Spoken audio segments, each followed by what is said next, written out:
In court, my wife pointed a manicured finger at my chest and laughed. She told the judge I was broken. She told the room I was senile. Her lover sat behind her grinning like a shark, while my son, the boy I had raised for 35 years, refused to even look me in the eye. They thought they had won. They thought the old clockmaker had finally run out of time. But then the judge opened the envelope I had sent her. She read the letter inside, looked up at my wife, and smiled. That was the moment everything changed. That was the moment the hunter became the prey.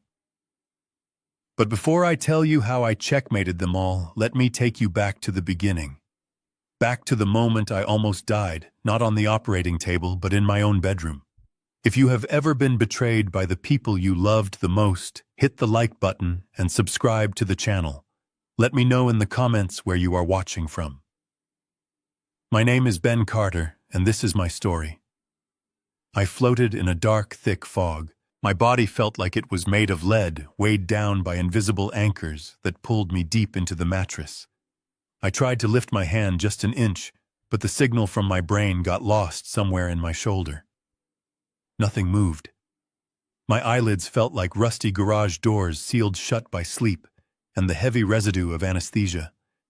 The air in the room tasted stale and recycled, mixed with the sharp chemical sting of iodine and rubbing alcohol. It was the smell of sickness. It was the smell of weakness. Somewhere to my left, a machine kept rhythm for me. Hiss, click, hiss, click, an oxygen concentrator. I was alive. The triple bypass surgery hadn't killed me, but as the fog in my mind began to lift, replaced by the dull, throbbing ache in the center of my chest, I realized something was wrong. Not with my heart, but with the room. It was too quiet, too cold. And then I heard it. A sound that cut through the haze sharper than any surgeon's scalpel. It was a whisper, but in the silence of the house it sounded like a scream. It was coming from the hallway, just outside the open door of our master bedroom. I recognized the voices instantly. Ryan, my son, and Camilla, my wife of 45 years. I expected to hear worry. I expected to hear prayers. Instead, I heard annoyance. "He is still breathing." "Mom," Ryan whispered. His voice was tight, vibrating with a nervous energy I couldn't understand. "The doctor said he is a fighter. He said the surgery was a success." "Fighters get tired," Camilla replied. Her voice was ice cold, lacking even a single ounce of the warmth she usually displayed in public. "Be patient." The surgery took a lot out of him. He is 70 years old. His body can only take so much. "But what if he wakes up and asks for the ledger?" Ryan hissed. I could hear the pacing in his footsteps, the scuff of his expensive shoes on the hardwood floor. "What if he wants to see the statements?" "We moved the funds last Tuesday, Mom. If he logs in and sees the zeros, he is going to know." "Stop panicking," Camilla snapped. "You are sweating like a pig. Listen to me. Ben trusts me. He has trusted me for half a century. Even if he sees something, I will tell him it is a glitch or a new investment strategy. He will believe me because he wants to believe me." "I don't know," Ryan muttered. "He is sharp with numbers. He built this whole life on precision." "He was sharp," Camilla corrected him, her tone dripping with a condescension that made my blood run cold. "Now he is just a sentimental old fool. A sentimental old fool who thinks his family loves him more than his money. Just let him sleep. Nature will take its course." That phrase hit me harder than the heart attack had. Sentimental old fool. It didn't just hurt. It twisted inside my fresh surgical wound like a jagged knife. I lay there frozen, listening to the two people I had built my entire world around, discussing my death like it was a delayed business transaction. They weren't waiting for me to recover. They were waiting for me to expire. A scream built up in my throat, a primal roar of betrayal, but it died before it reached my lips. My body was still too weak to obey my rage. My heart stitched together, and fragile began to hammer against my ribs. Thump, thump, thump. The rhythm on the monitor next to my bed sped up. The beeping became faster. Beep, beep, beep. If they heard the monitor, they would know I was awake. They would know I heard them. Panic washed over me, cold and terrifying. I wasn't safe. This wasn't my home anymore. This was a cage, and I was lying defenseless in the middle of it. I was a wounded animal in a den of vipers. If I showed any sign of strength, any sign of suspicion, they would strike before I could defend myself. I had to calm down. I had to think like a watchmaker. Precision. Control. Patience. I closed my eyes tighter, forcing my breathing to slow. Inhale. Exhale. I imagined the gears of a clock ticking slowly, methodically. I forced my heart rate down beat by beat, willing the machine to go back to its slow, steady rhythm. I focused on the pain in my chest, using it as an anchor to ground myself. Footsteps approached. The smell of expensive perfume filled the air, choking me. It was Chanel No. 5, the scent I bought her every Christmas, the scent I used to associate with comfort and love. Now it smelled like deception. I felt a hand on my forehead. It wasn't a loving touch. It was cold and clinical, like checking the temperature of a turkey in the oven. "He is out cold," Camilla whispered, her voice hovering right above my face. "Look at him. Pathetic. He used to be so strong. Now look at him."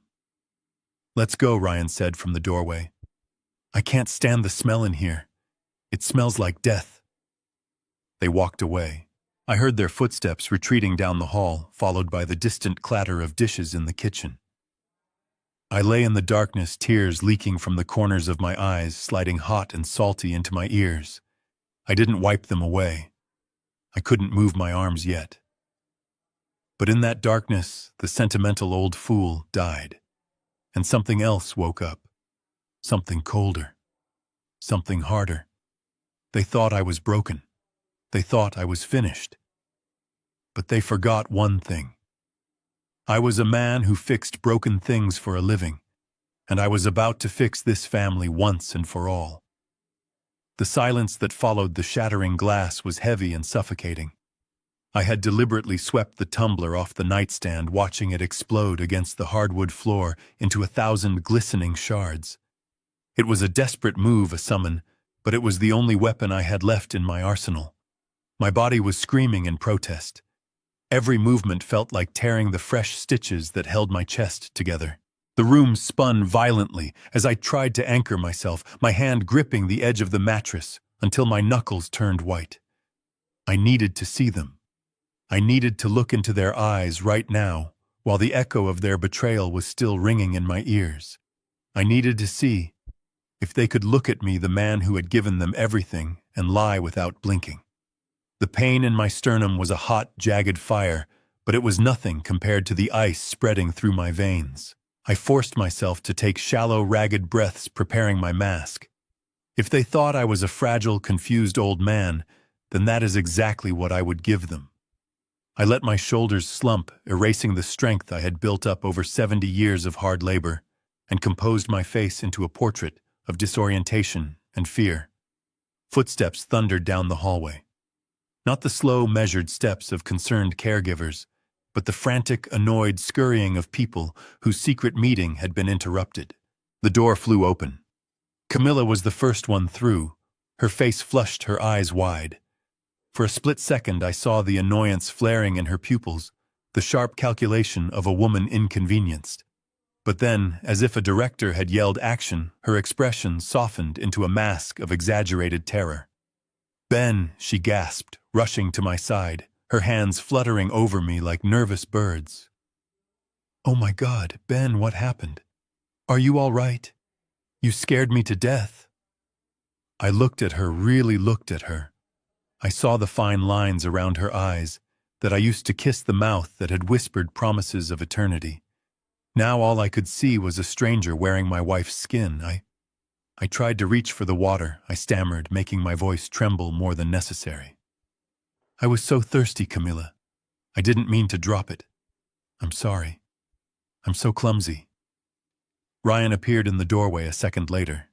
He didn't rush to me. He stopped at the threshold, his eyes darting to the broken glass, then to me, then to his watch. It was a Rolex I had bought him when he graduated business school. He looked at it as if calculating how much time this little drama was going to cost him. "Dad." "You know the doctor said strict bed rest," Ryan said, walking over with a sigh that he tried to disguise as a deep breath of concern. He grabbed a handful of tissues and started picking up the glass. His movements sharp and aggressive. "You can't just go reaching for things. You're not stable yet." "I just wanted water," I whispered, leaning back against the pillows, letting my eyelids droop. "We will get you water," Camilla said, stroking my arm. Her touch felt burning hot, repulsive. "Come on, let's get you to the kitchen. The maid is cleaning the room anyway. You need to eat something. You need your strength." Getting to the kitchen was a humiliating parade. I leaned my weight on Ryan, feeling the tension in his frame. He wasn't supporting me. He was enduring me. His muscles were rigid, and he smelled of stress sweat and expensive cologne. We shuffled down the hallway, the very hallway where they had just planned my financial demise. They settled me into my favorite armchair at the breakfast nook, propping me up with pillows like a child. The sun was streaming in through the bay windows, illuminating the dust motes dancing in the air. It was a beautiful golden morning, the kind of morning I used to live for. Now the light just seemed to highlight the falseness of everything around me. "I made you some oatmeal," Dad Ryan said, placing a bowl in front of me. It was lukewarm. He sat down opposite me, picking up a spoon. "Here. Let me help you." "I can feed myself, Ryan," I said softly. No, save your energy," Camilla interjected, pouring herself a cup of coffee and leaning against the granite counter. She watched us like a hawk. "Let him help you, Ben. You just had open-heart surgery. Don't be stubborn." So I opened my mouth. I let my grown son, a man of 35, feed me like an infant. It was degrading. It was necessary. Every time he brought the spoon to my lips, I saw his eyes flicker away. He looked at the window. He looked at his phone buzzing on the table. He looked at the clock on the wall. He looked everywhere except at me. He was going through the motions of love, performing the duties of a son, but his mind was already calculating the inheritance. "This is good," I lied, swallowing the tasteless mush. "Thank you, son. We were just talking about you, actually," Camilla said, her voice bright and cheery, the perfect picture of a devoted wife. "Before you woke up, we were just saying how lucky we are that you are so strong." "Were you?" I asked, keeping my gaze fixed on my spoon. I thought I heard whispering. Arguments. Camilla laughed, a brittle tinkling sound that grated on my nerves. "Oh, Ben, you and your imagination. Probably the medication making you hear things. We were just discussing logistics. You know how to manage the house while you recover." Ryan shoved another spoonful into my mouth, a little too forcefully this time. "Yeah, Dad. Just boring stuff. You don't need to worry about any of it." I swallowed slowly, wiping my mouth with a napkin. My hand shook, and this time the tremor was real. The proximity of their lies was making me physically ill. I decided to push. I needed to see how far they would go. I needed to see the architecture of their deceit. "What about the factory?" I asked, looking up and locking eyes with Ryan. "The quarterly review is next week. And the trust accounts. I need to approve the transfers for the new equipment. I can't let the business stall just because I'm sick." The air in the kitchen changed instantly. The temperature seemed to drop 10 degrees. Ryan froze the spoon, hovering halfway between the bowl and my mouth. He slowly lowered it to the table. He exchanged a quick, panicked glance with Camilla. I saw it. It was subtle, a mere flicker of eyelids, but to a man who had spent his life watching the microscopic movements of watch gears, it was a billboard. "Dad," Ryan said, his voice dropping an octave, taking on that patronizing tone one uses with a toddler or a pet. "We already handled it. Handled it, I repeated. How I have the security keys. I have the final authorization codes. Camilla stepped forward, placing a hand on Ryan's shoulder, signaling him to back down. She smiled, but the smile didn't reach her eyes. Her eyes remained flat cold and predatory. Ben, darling, listen to me. When you went into surgery, we had to make some emergency decisions. To protect you. To protect the legacy you built. What kind of decisions, I asked, letting a hint of confusion seep into my voice. We spoke to the lawyers, Ryan said, regaining his composure. He leaned forward, clasping his hands on the table. We invoked the emergency power of attorney. Just temporarily. Just until you get your head back on straight. We moved some assets into a holding trust. Safe. Secure. You don't have to lift a finger. A holding trust. The lie was so smooth, so polished. If I hadn't heard them earlier, I might have believed it. I might have thanked them. They weren't protecting the assets for me. They were fencing them off from me. They were locking the gates and changing the keys. But the passwords, I muttered, looking down at my hands. I tried to check my email on the iPad. It wouldn't let me in. Oh, that Camilla waved her hand dismissively, as if swatting away a fly. The bank insisted on a security update. Cybersecurity threats, you know how it is these days. We changed them to keep everything safe. We didn't want to burden you with memorizing new codes while you are on all those painkillers. I looked up at my wife. She was beaming at me, a radiant, supportive spouse. But behind that mask, I saw the truth. She didn't see a husband. She saw an obstacle. She saw a signature on a check. She saw a timeline that was taking too long to expire. You are doing all this for me, I asked quietly. Of course, Ben, Camilla said, leaning down to kiss my forehead. Her lips were dry and cold. Everything we do is for you. We just want you to rest. We want you to stop worrying about money and control and just let go. Let go. The double meaning hung in the air between us. They wanted me to let go of the business. They wanted me to let go of the accounts. And ultimately, they wanted me to let go of life. I looked at Ryan. He was checking his watch again. Okay, I said, closing my eyes, hiding the fire that was starting to burn behind them. Okay. Thank you, I'm tired now. Good, Ryan said, standing up immediately, relief washing over his face. I'll help you back to bed. As he hoisted me up, his grip firm but impersonal, I leaned my head against his shoulder. He flinched slightly. He didn't want the contact. He didn't want the connection. And as we walked back toward the bedroom, leaving the bright kitchen behind, I realized something that terrified me more than the surgery ever had. I was completely alone. The house was full, but I was solitary. But as my foot crossed the threshold of the bedroom, the fear began to harden into something else, something useful. They thought they were putting the old man back to sleep.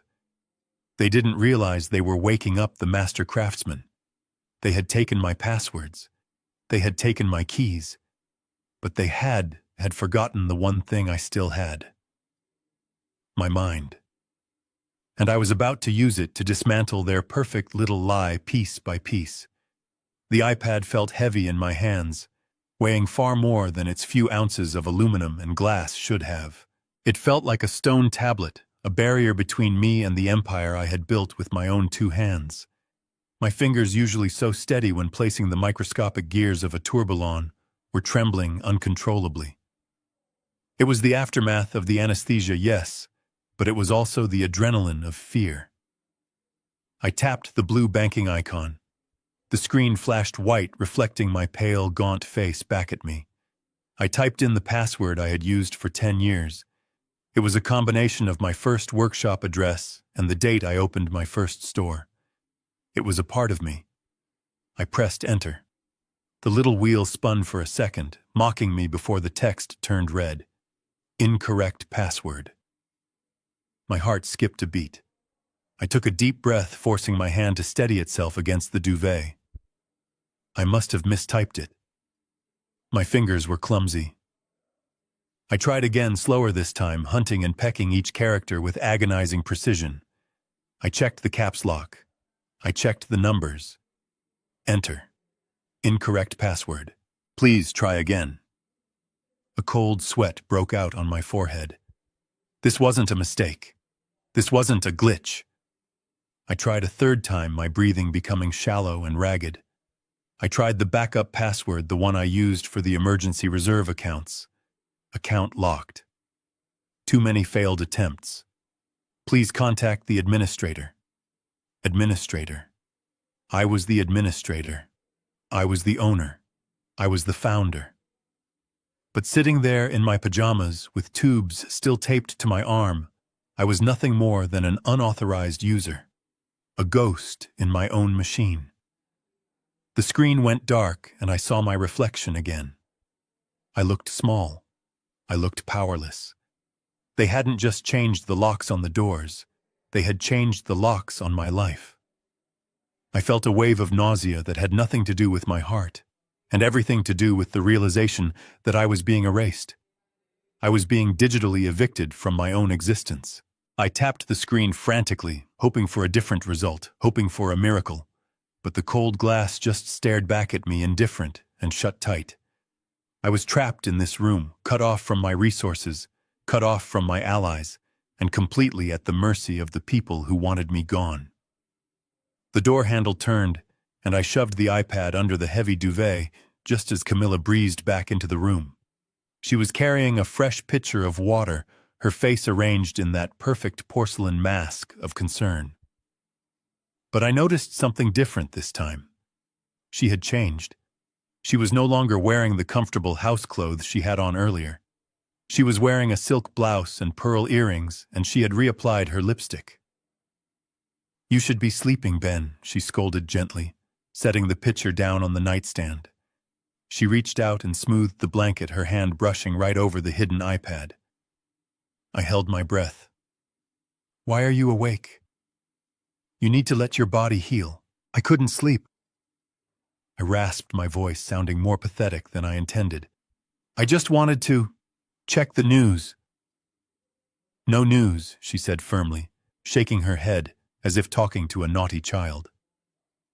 "The doctor said no stress.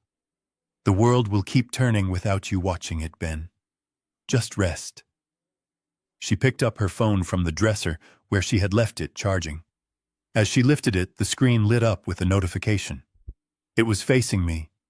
It was only visible for a split second, a flash of white text on a black background, but my eyes, trained to spot the tiniest imperfection in a diamond, caught it instantly.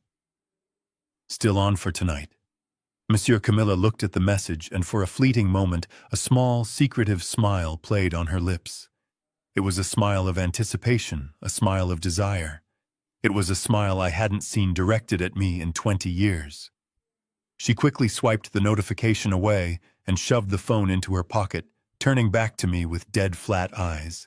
"I have to run a few errands," she said, her voice casual. "Pick up your prescriptions, grab some groceries. Ryan is in the study if you need anything. I won't be long." Errands. Dressed in silk and pearls.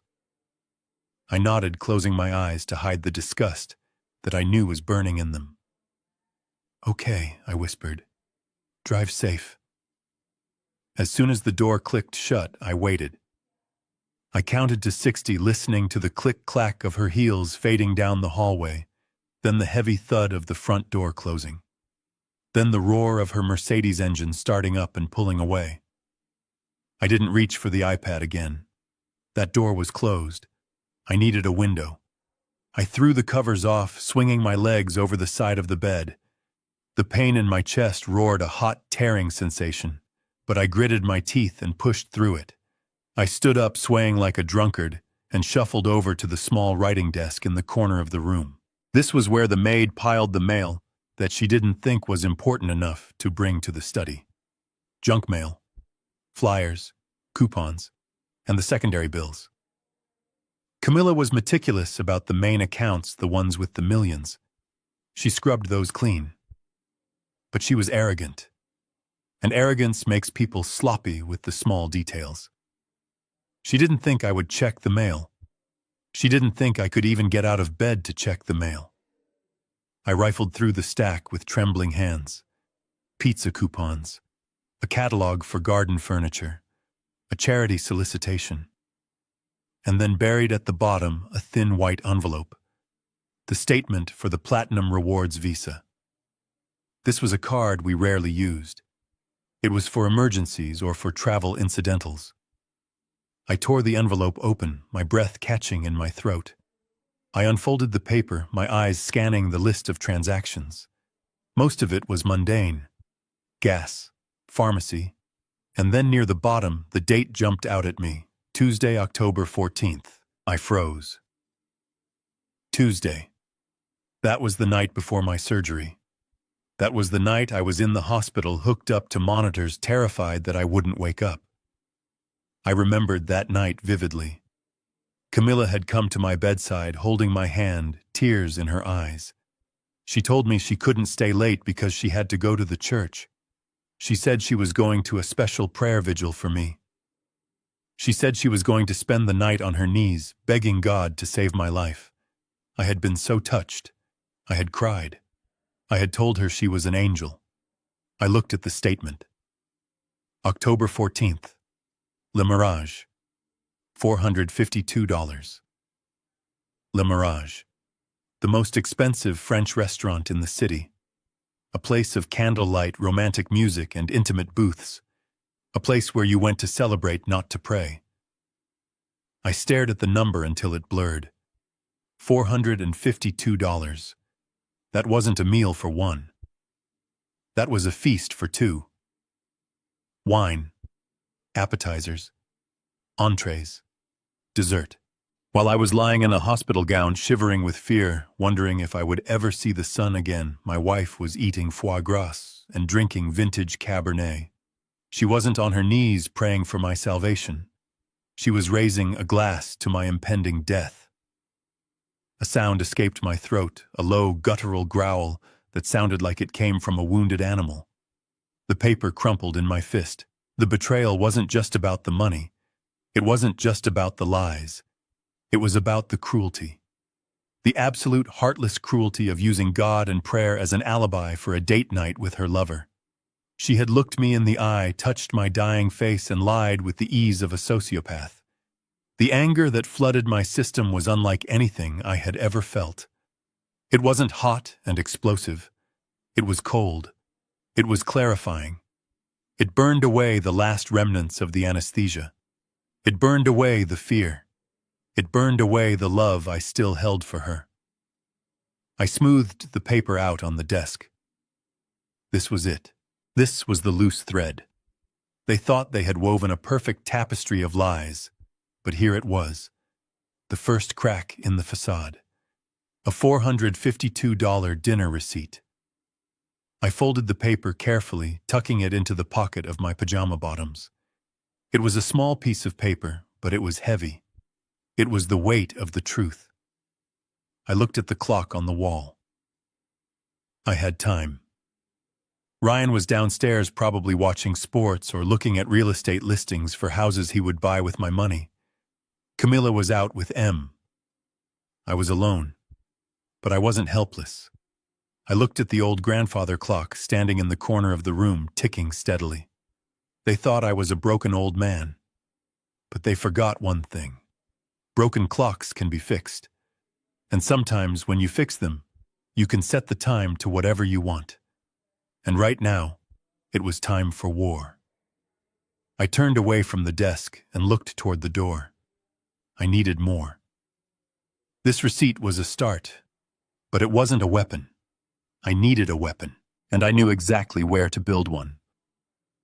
I began to walk toward the door, not shuffling this time, but marching. Slow, painful, but steady. The hunt had begun.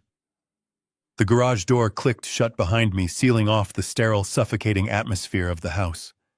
I took a deep breath, filling my lungs, not with the scent of potpourri and deception, but with the heavy grounding smells of old grease sawdust and cold iron.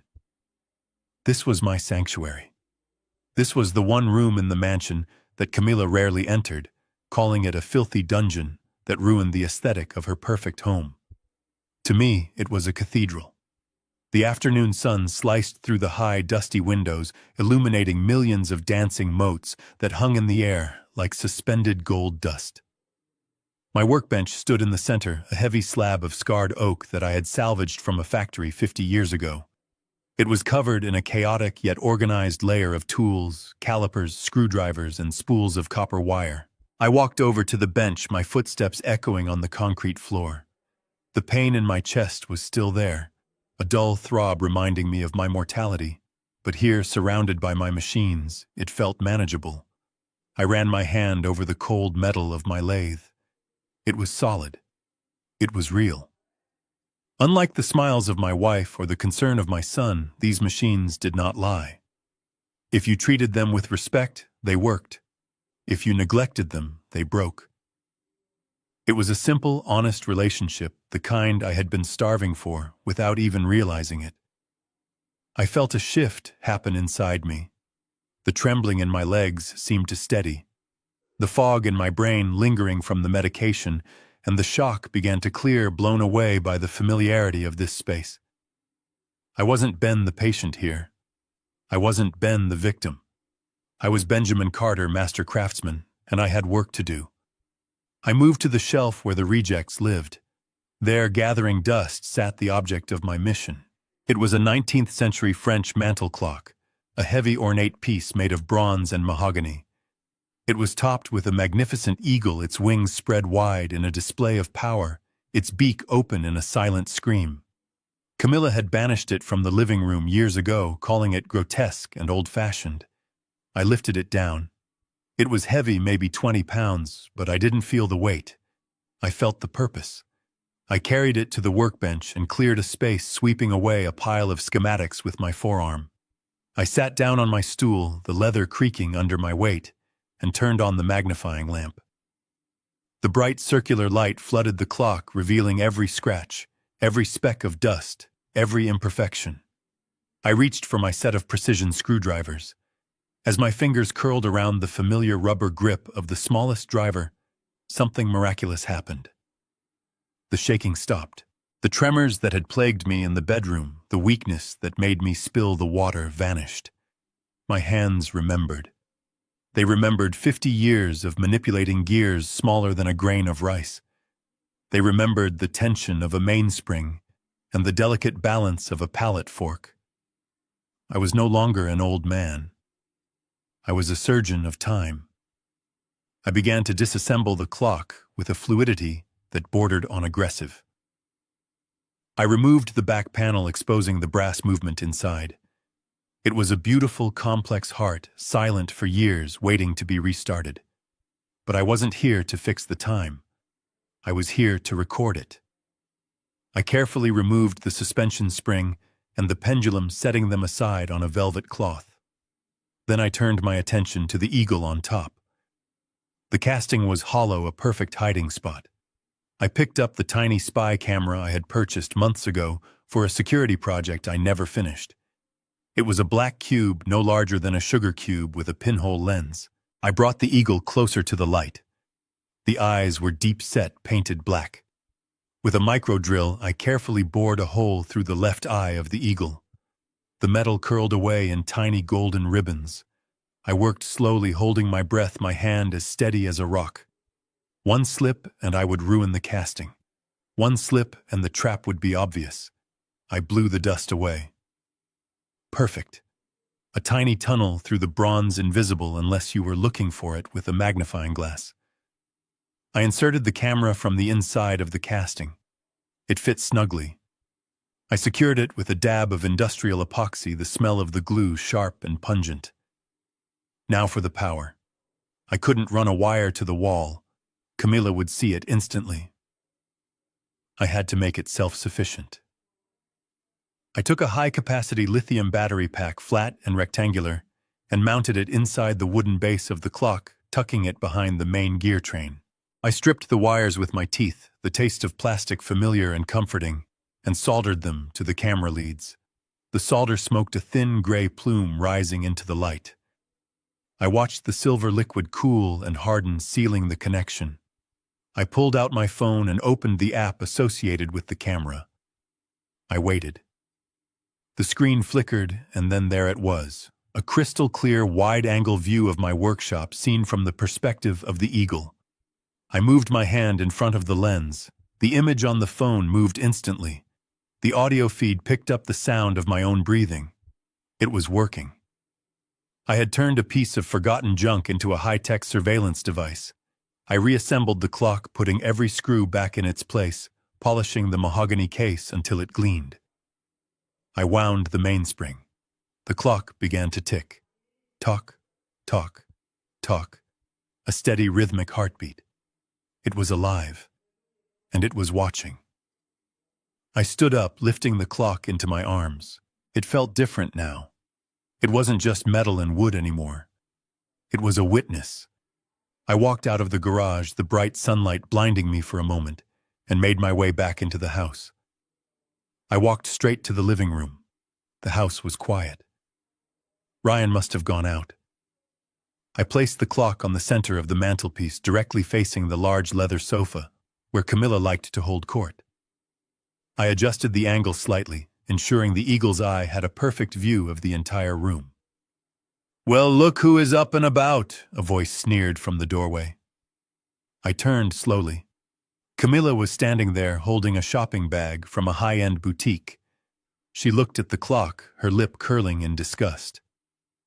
"I thought I told you to get rid of that hideous thing years ago," she said, walking into the room and dropping her bag on the chair. "It collects dust. It looks like something from a haunted house." "Honestly, Ben, why do you insist on filling my house with your junk?" I looked at her. She was so confident, so secure in her deception. She thought she was looking at a piece of trash. She didn't realize she was looking at her own judge and jury. I smiled at her, a tired, gentle smile that hid the wolf inside me. "I just fixed it, Camilla. I thought it would be nice to have it running again. The sound of the ticking. It comforts me. It reminds me of better times." She rolled her eyes, walking over to the mirror to check her hair. "Whatever. Just don't expect the maid to clean it. If you want to keep your scraps of metal, you dust them yourself. You still love your little toys more than you care about how this house looks." I reached out and touched the cold bronze wing of the eagle. She was right. I did love my toys, because my toys were loyal. "You are right," I said softly, looking at her reflection in the mirror. "It is old, and maybe it is a bit ugly, but I like it." "Why?" she asked, turning to face me, genuine confusion on her face. "What could you possibly like about that piece of iron?" I looked her dead in the eye, my hand resting protectively on the clock. "Because, Camilla," I said, my voice steady and calm, "it is the only thing in this house that doesn't know how to lie." She frowned, a flicker of unease crossing her face, but she quickly dismissed it with a scoff. "You are talking nonsense again, Ben. Go take your pills. You're starting to sound delusional." She turned and walked out of the room, her heels clicking on the floor. I stayed there, standing by the fireplace, listening to the steady, rhythmic ticking of the clock. Tock, tock, tock. The trap was set. The eagle was watching. And tonight, when the sun went down and the shadows filled this room, I would catch my prey. The performance began in the kitchen at 9 o'clock sharp. I knew that for this trap to work, I had to be more than just a victim. I had to be a convincing actor in a play where the audience wanted me dead. I shuffled into the room, letting my feet drag heavily on the tiles, my shoulders slumped in a posture of absolute defeat. Camilla and Ryan were sitting at the island, their conversation dying instantly as I entered. The silence was thick with secrets, but I pretended not to notice. I reached for the amber prescription bottle on the counter, the one labeled for severe insomnia. My hands shook a tremor that was half real and half calculated. I rattled the bottle, making sure they heard the sound of the pills striking the plastic walls. I am exhausted, I announced, my voice cracking slightly. The doctor said these would help me sleep through the night without pain. I think I am going to take 2. I just want to black out for 12 hours. I saw the look that passed between them. It was a look of relief, a look of anticipation. Camilla stood up, her movements solicitous and eager. She filled a glass of water from the fridge and handed it to me. "That is a good idea, Ben," she said, her voice dripping with fake honey. "You need the rest. The deep sleep will do you good. Just take them and go lie down. We will handle everything down here." I tipped the 2 small white pills into my palm. I raised my hand to my mouth, throwing my head back in a dramatic gesture of swallowing. But the pills never touched my tongue. With a sleight of hand I had practiced 1,000 times with tiny watch gears, I palmed them, sliding them between my fingers while I took a large gulp of water. I swallowed the liquid loudly, letting out a sigh of satisfaction. "There," I said, blinking slowly, as if the chemicals were already hitting my bloodstream. "That should do it." I placed the glass in the sink and turned to them. "Good night, Camilla. Good night, Ryan." "Sleep tight, Dad," Ryan said, not looking up from his phone. I walked out of the kitchen, pausing at the doorway to give a fake yawn that shook my whole body. I climbed the stairs, each step heavy and deliberate, until I reached the sanctuary of the bedroom. I closed the door and locked it. The moment the lock clicked, the old man vanished. I spat the dry pills into the trash can and moved quickly to the bed. I arranged the pillows, pulled the heavy duvet up to my chin, and turned off the lamp. Darkness swallowed the room instantly, but I was not asleep. I was wide awake, my senses heightened, my heart pounding a frantic rhythm against my ribs. I reached under the pillow and pulled out my phone, plugging in a single earbud. The small screen was the only light in the room, a rectangular portal into the nightmare awaiting me downstairs. Time became a physical thing, stretching and warping in the darkness. 10 o'clock came and went. I lay motionless, staring at the feed from the eagle's eye. The living room was empty, bathed in the soft glow of the recessed lighting. It looked peaceful, a beautiful room in a beautiful home. But I knew it was a stage set waiting for the actors. My eyes burned from not blinking. My body ached from staying still. The silence of the house was oppressive, amplified by the ticking of the grandfather clock in the corner of my bedroom, which seemed to sync with the clock downstairs. Tick-tock, tick-tock. Every second was a step closer to the truth I dreaded. Then, at exactly 11 o'clock, the silence shattered. The doorbell rang. It wasn't a hesitant ring. It was 2 short, confident bursts. I watched the screen. Camilla appeared instantly, as if she had been waiting by the door. She was smoothing her dress, checking her reflection in the hallway mirror. She opened the door, and there he was. Dr. Miles Harrison. I had met him a few times before, briefly. He was my wife's yoga instructor, her nutritionist, her spiritual guide.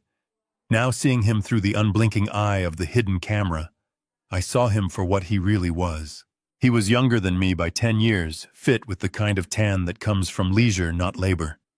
He was wearing a suit that cost more than my first car, his hair perfectly coiffed, his smile dazzling and predatory. He didn't look like a visitor. He walked in with the swagger of a man who already owned the place. He didn't ask if I was home.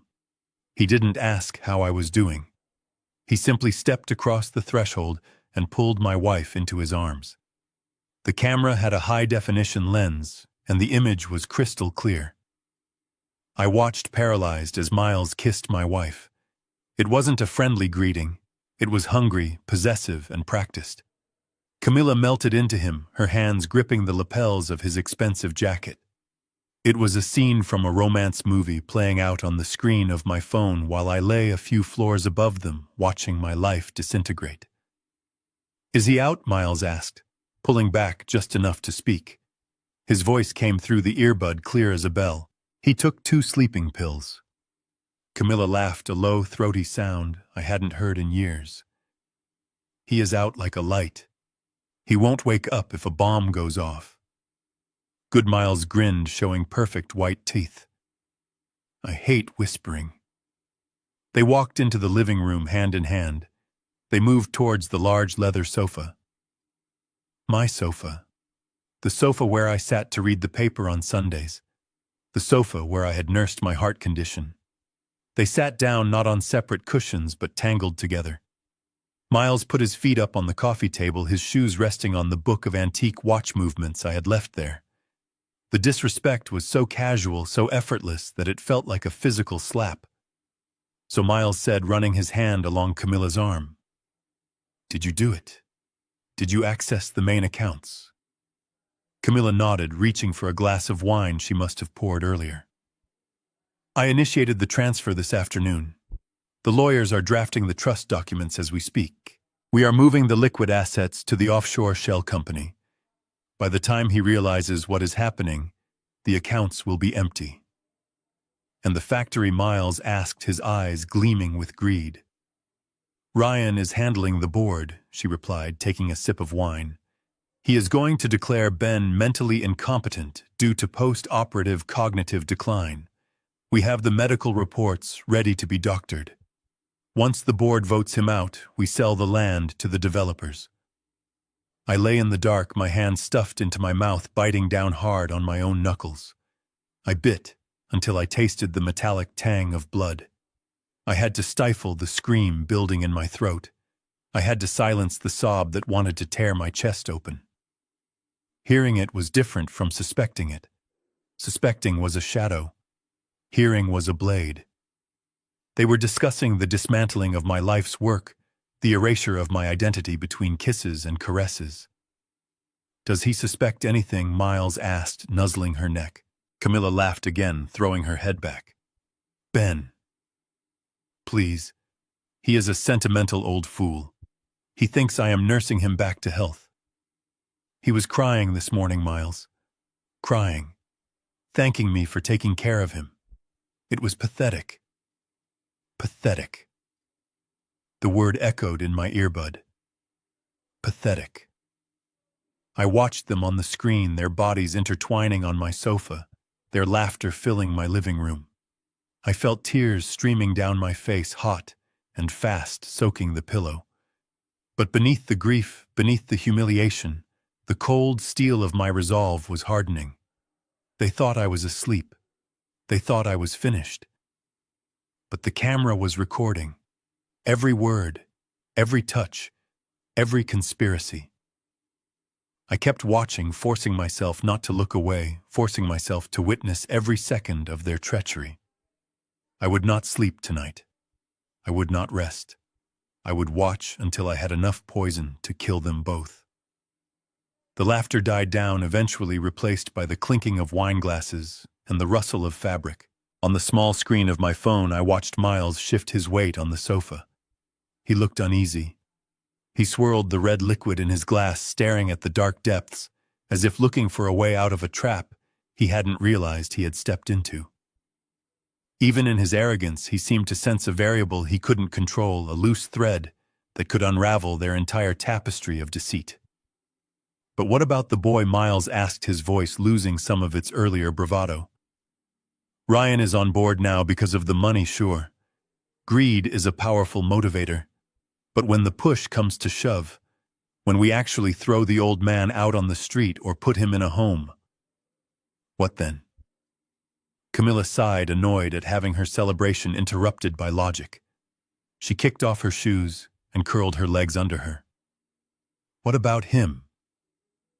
"He is still his son," Camilla. Miles pressed, leaning forward. 35 years is a long time.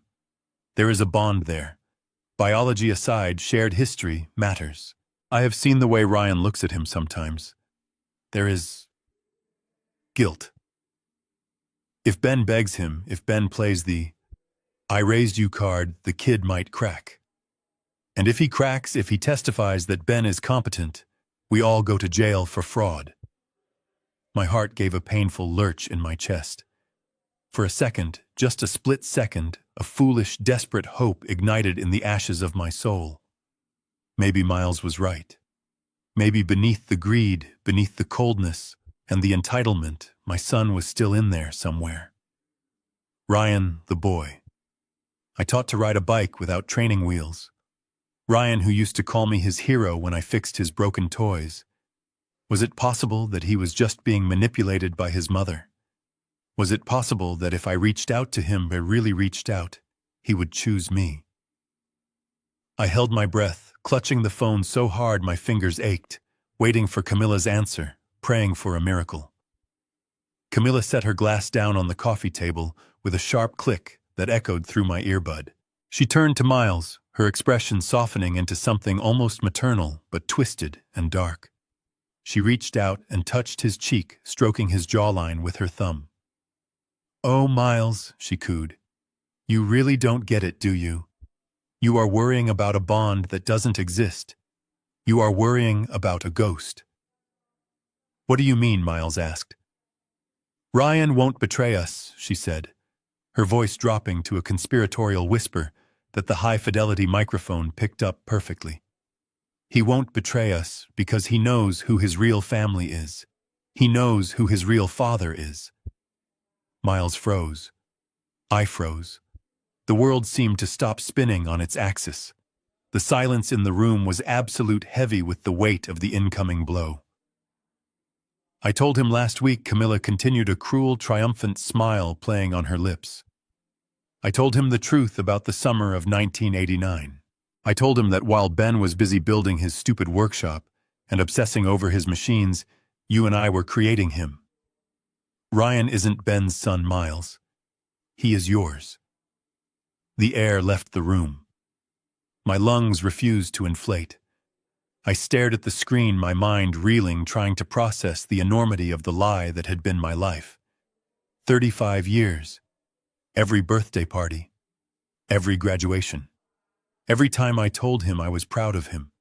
Every time I looked for my reflection in his face. It was all a farce. It was all a long, cruel joke played on a man they considered a fool. Suddenly 1,000 tiny memories flooded my brain. Memories I had suppressed or explained away. The way Ryan never had my patience for mechanics. The way he looked nothing like me, having Miles's dark eyes and sharp chin instead. The distance he always kept, like he sensed he didn't belong to me. I wasn't his father. I was just the bank account that raised him. I was the fool who paid for his private schools and his cars, while his mother and her lover laughed at me in the shadows. The biological link I thought would save me was the very thing that condemned me. Ryan didn't hate me because I was old. He hated me because I was the intruder in his real family. I expected to die. I expected my heart, already stitched and scarred, to finally give out under the weight of this ultimate betrayal. But it didn't. Instead, it slowed down. The frantic pounding ceased, replaced by a slow, heavy, rhythmic thud.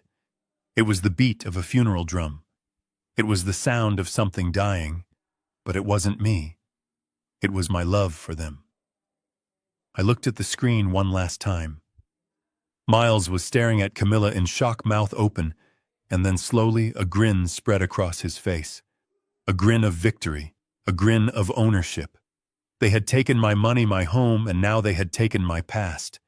They had retroactively stolen 35 years of fatherhood. I reached out and pressed the power button. The screen went black. The room plunged back into darkness. I lay back against the pillows, staring up at the invisible ceiling. I didn't cry. I was done crying. The tears had belonged to Ben, the husband, Ben, the father. That man was dead. He died the moment Camilla spoke those words. The man lying in the bed now was someone else entirely. I was no longer a victim trapped in a house of lies. I was a witness who had just collected the final piece of evidence. I was a judge who had just heard the confession. They wanted to declare me incompetent. They wanted to erase me. Fine. Let them try. They had no idea that they had just severed the last thread of mercy I held for them. I pulled the duvet up to my chin. I wasn't shaking anymore. I felt cold, solid, and dangerous. Tomorrow, the trial would begin. Not in a courtroom, but here in my life. And unlike them, I wouldn't need a lawyer to deliver the verdict. I closed my eyes and for the first time in days, I slept. Not the sleep of the weak, but the rest of the soldier before the battle. My mind drifted back to a rainy Tuesday in November of 1995, a day that felt a lifetime away from the nightmare I was currently living. I was 40 years old, then, stronger with a steady hand and a reputation that was just beginning to spread beyond the county lines. I had received a summons that morning, a hand-delivered letter on heavy cream stationery embossed with a gold crest. It was from Julian Roth. The Julian Roth. He was a billionaire industrialist, a man known as much for his reclusive nature as for his ruthless business tactics. Rumors said he was dying. Rumors said he was mad. But the letter was simple. It said he had a problem that only a master could solve, and he had heard I was the best. I remembered driving my beat-up van up the winding driveway of his estate, the rain lashing against the windshield. The house was a Gothic fortress of stone and glass, perched on a cliff, overlooking the ocean. A butler led me into a library that smelled of old paper and expensive tobacco. Sitting in a wheelchair by the fire was Julian Roth. He looked frail, his skin like parchment paper stretched over a skull, but his eyes were sharp, burning with an intensity that made me want to look away. On the table in front of him sat the problem. It was an automaton, a mechanical peacock made of solid silver and encrusted with sapphires. It was a legendary piece rumored to have been made for a Russian czar in the 18th century. It was supposed to walk, spread its tail feathers, and sing a melody, but for 50 years it had been frozen. Roth told me that 10 experts from Switzerland and Germany had tried to fix it. They had all failed. They had suggested taking it apart, melting it down, or replacing the mechanism with modern parts. Roth had thrown them all out. He looked at me and asked if I was going to waste his time, too. I didn't answer him. I just looked at the bird. I didn't touch it at first. I just listened. I listened to the silence of the machine. I sensed the tension in the metal. I spent 3 days in that library. I didn't eat. I barely slept. I realized the problem wasn't a broken gear, but a misalignment of the soul of the machine. The previous repairman had tried to force it. I treated it like a living thing. I gently realigned the mainspring barrel, soothing the metal, rather than commanding it. On the third evening, as Roth watched me from his chair, I turned the golden key. The sound was soft, at first a whirring of gears that had been dormant for half a century. Then the silver bird took a step, then another.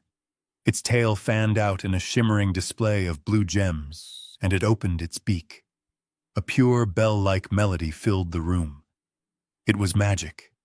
It was perfection. I looked up and saw tears streaming down Julian Roth's face.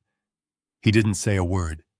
He just watched the bird sing until the mechanism wound down and the room returned to silence.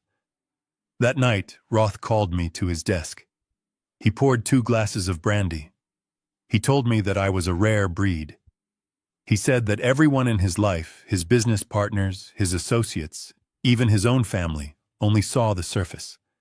They saw the gold, but they didn't care about the gears. They wanted the result, not the work. He told me about his daughter, Marianne. He said she hated him. She hated his money. She had left home to become a lawyer to fight against men like him. He said he respected her for it, but it broke his heart. He looked at me with those burning eyes and said that I had fixed the bird because I respected its integrity, not its value.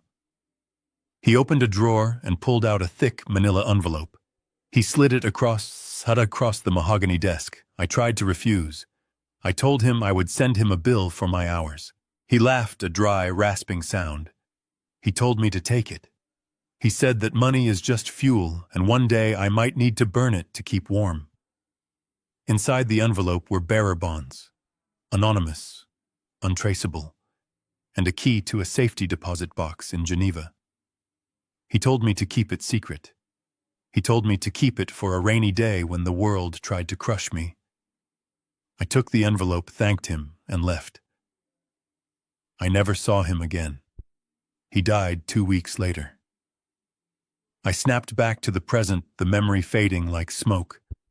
I was sitting on the edge of my bed, the darkness of the room pressing in on me. The rain from 30 years ago was gone, replaced by the suffocating silence of a house filled with traitors. But the lesson remained. Roth had given me fuel, and the rainy day he predicted had finally arrived. It was pouring. I stood up and walked to the closet. I pushed aside the rows of suits I rarely wore and knelt down. I pulled up the loose floorboard in the back corner, the one concealed by a heavy shoe rack. Underneath was a small fireproof lockbox. My hands didn't shake this time. I dialed in the combination. Click. The lid popped open. Inside, nestled in velvet, was the envelope. It was yellowed with age, smelling of the past. I opened it. The bonds were there. I did the math in my head. With the interest, with the compounding value over 3 decades, the contents of this envelope and the account in Switzerland were worth more than this entire house. They were worth more than the factory. They were worth more than everything Camilla and Miles were trying to steal from me combined. I held the papers in my hand. For years I had ignored them. I didn't need them. I was happy with my work, happy with my simple life. I had thought about donating them or leaving them to Ryan as a surprise inheritance. I almost laughed out loud at the thought. If I had given this to Ryan, he would have spent it on sports cars and bad investments within a year. I looked at the numbers again. This wasn't just money anymore. This was power. This was dignity. Camilla thought she was stripping me of my resources. She thought she was leaving me destitute, a ward of the state dependent on her charity. She had no idea that the old man she called a fool was holding a nuclear weapon. I didn't want the money for yachts or vacations. I didn't care about luxury. I cared about justice. I cared about the look on their faces when they realized they had lost. I cared about protecting my name. Roth had told me that money was fuel. Well, I was about to light a fire. I took the envelope and tucked it inside my shirt against my skin. It felt warm. It felt like armor. I closed the floorboard and stood up. I walked to the window and looked out at the moon. They wanted a war. They wanted to destroy Benjamin Carter. They were about to find out that Benjamin Carter had friends in high places even from beyond the grave. And tomorrow I would make the first move. I would reach out to the one person who might understand the legacy of Julian Roth better than anyone. I would find his daughter. I would find the judge. I sat at the small desk in the corner of the guest room, the screen of my old laptop glowing in the dim light of dawn. I had retrieved the device from the back of a closet, bypassing the home network Camilla controlled and tethering it to my phone's data. I needed to know who held my fate in their hands. The legal notice Camilla's lawyers had so graciously emailed to my locked account listed the case number and the presiding official, the Honorable Marianne Hayes. The name felt heavy, familiar, vibrating with a resonance I couldn't quite place. I typed her name into the search bar, scrolling past the standard professional headshots and court rulings. Then I found it. An old obituary from 1995. Julian Roth, billionaire industrialist, survived by his estranged daughter, Marianne. I leaned back in the creaky wooden chair, a shiver running down my spine that had nothing to do with the morning chill. It was not a coincidence. I did not believe in coincidences anymore. I believed in mechanics, in cause and effect, in the intricate design of the universe. 30 years ago, I had fixed a bird for a dying father who lamented his broken relationship with his daughter. Now that daughter was the judge appointed to preside over the destruction of my life. It was a loop closing, a gear clicking into place after decades of spinning in the void. She had a reputation for being tough on wealthy men, on executives who thought they could buy their way out of trouble. Camilla's lawyers probably thought this was a disadvantage for me, the business owner. They didn't know that I wasn't just a businessman. I was the man who had made her father cry with joy. I was the keeper of the secret she probably didn't even know existed. I needed to move. I couldn't orchestrate this from a prison cell. I waited until I heard the shower running in the master bathroom. Camilla would be in there for 40 minutes, scrubbing away her sins with expensive exfoliants. Ryan was still asleep, likely dreaming of the Porsche he planned to buy with my severance package.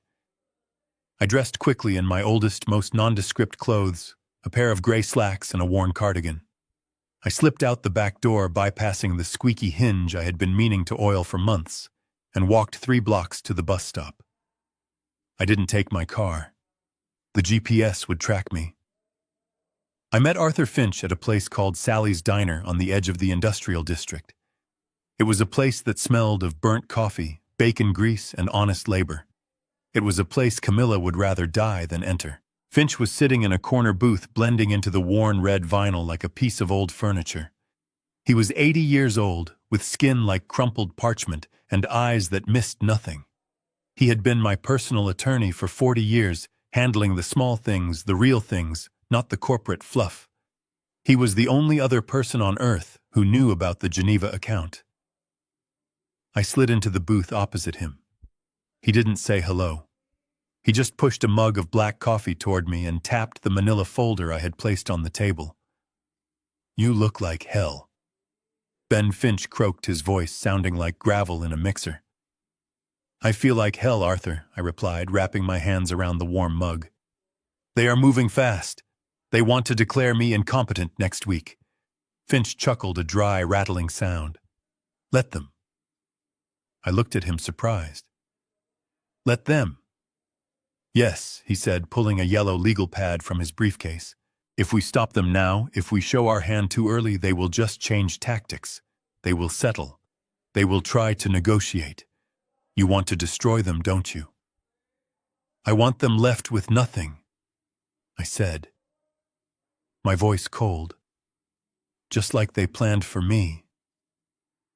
"Then we let them walk into the trap," Finch said, sketching a diagram on the pad. "We let them file the motion. We let them stand up in court under oath and swear that you are senile. We let them present their falsified medical records. We let them dig the hole so deep they can never climb out. And then, when they think the dirt is about to hit your coffin, we detonate the bomb." He pointed to the folder containing the Swiss bank statements. "This is the nuclear option," Finch said. "But it is not enough to just show you have money. You need to prove their malice. You need to prove the conspiracy." "I have it," I whispered, leaning in closer. "I have them on tape. I have them admitting to the fraud. I have them admitting that Ryan isn't mine." Finch stopped writing. He looked up at me, his eyes softening for the first time. "I am sorry, Ben." "Don't be," I said, taking a sip of the bitter coffee. "It clarifies things. It makes the target smaller." I spent the next hour with Finch, outlining every step of the dance we were about to perform. He would file a motion to allow me to represent myself, citing my desire to save money. It would make me look stubborn and confused, exactly what they wanted. We would lull them into a state of absolute arrogant security. When I left the diner, the sun was fully up, but the world looked different. It wasn't a place of despair anymore. It was a chessboard, and I had just positioned my queen. I returned home before anyone noticed I was gone, slipping back into the role of the frail invalid. But as soon as I was alone in my workshop, I began the most important task of the day. I found a sturdy cardboard box. I didn't want it to look professional. I wanted it to look personal. Into the box I placed a flash drive. It contained the video file from last night, edited down to the most damning 10 minutes. But a flash drive is cold. It is impersonal. I needed to bridge the gap between stranger and ally. I went to my parts bin and found it. A small, intricate escapement mechanism from a 19th century pocket watch. It was gold, delicate, and broken. I had fixed it years ago, but kept it as a reminder that time is fragile. I wrapped it in a piece of velvet and placed it next to the drive. Then I sat down to write the letter. I chose a heavy cream-colored paper, similar to the one Julian Roth had used all those years ago. My hand hovered over the page. I needed to strike the perfect chord. I needed to speak not to the judge, but to the daughter. To the daughter of an old friend, I wrote, the ink flowing smoothly from my fountain pen. 30 years ago, your father summoned me to his home. He had a bird that wouldn't sing, and a heart that was heavy with regret. He told me that the world was full of people who only saw the gold plating, but never cared for the gears that made the world turn. He told me about a daughter he loved, but couldn't reach because his wealth had built a wall between them. I fixed his bird, Judge Hayes. I made it sing again, not by forcing it, but by listening to it. Now I find myself in a world of gold plating. I am surrounded by people who eat at my table and sleep under my roof, yet see me only as a broken machine to be scrapped for parts. They think I am silent. They think I am stopped. But like your father, I know that the truth is often hidden in the mechanism. Enclosed is the sound of my gears. It is ugly. It is painful. But it is the truth. I ask you not for favors, but for a moment of your time. Please listen to what the silence of my house has recorded. Let this clock speak the truth that the law sometimes ignores. I signed it simply, Benjamin Carter, watchmaker.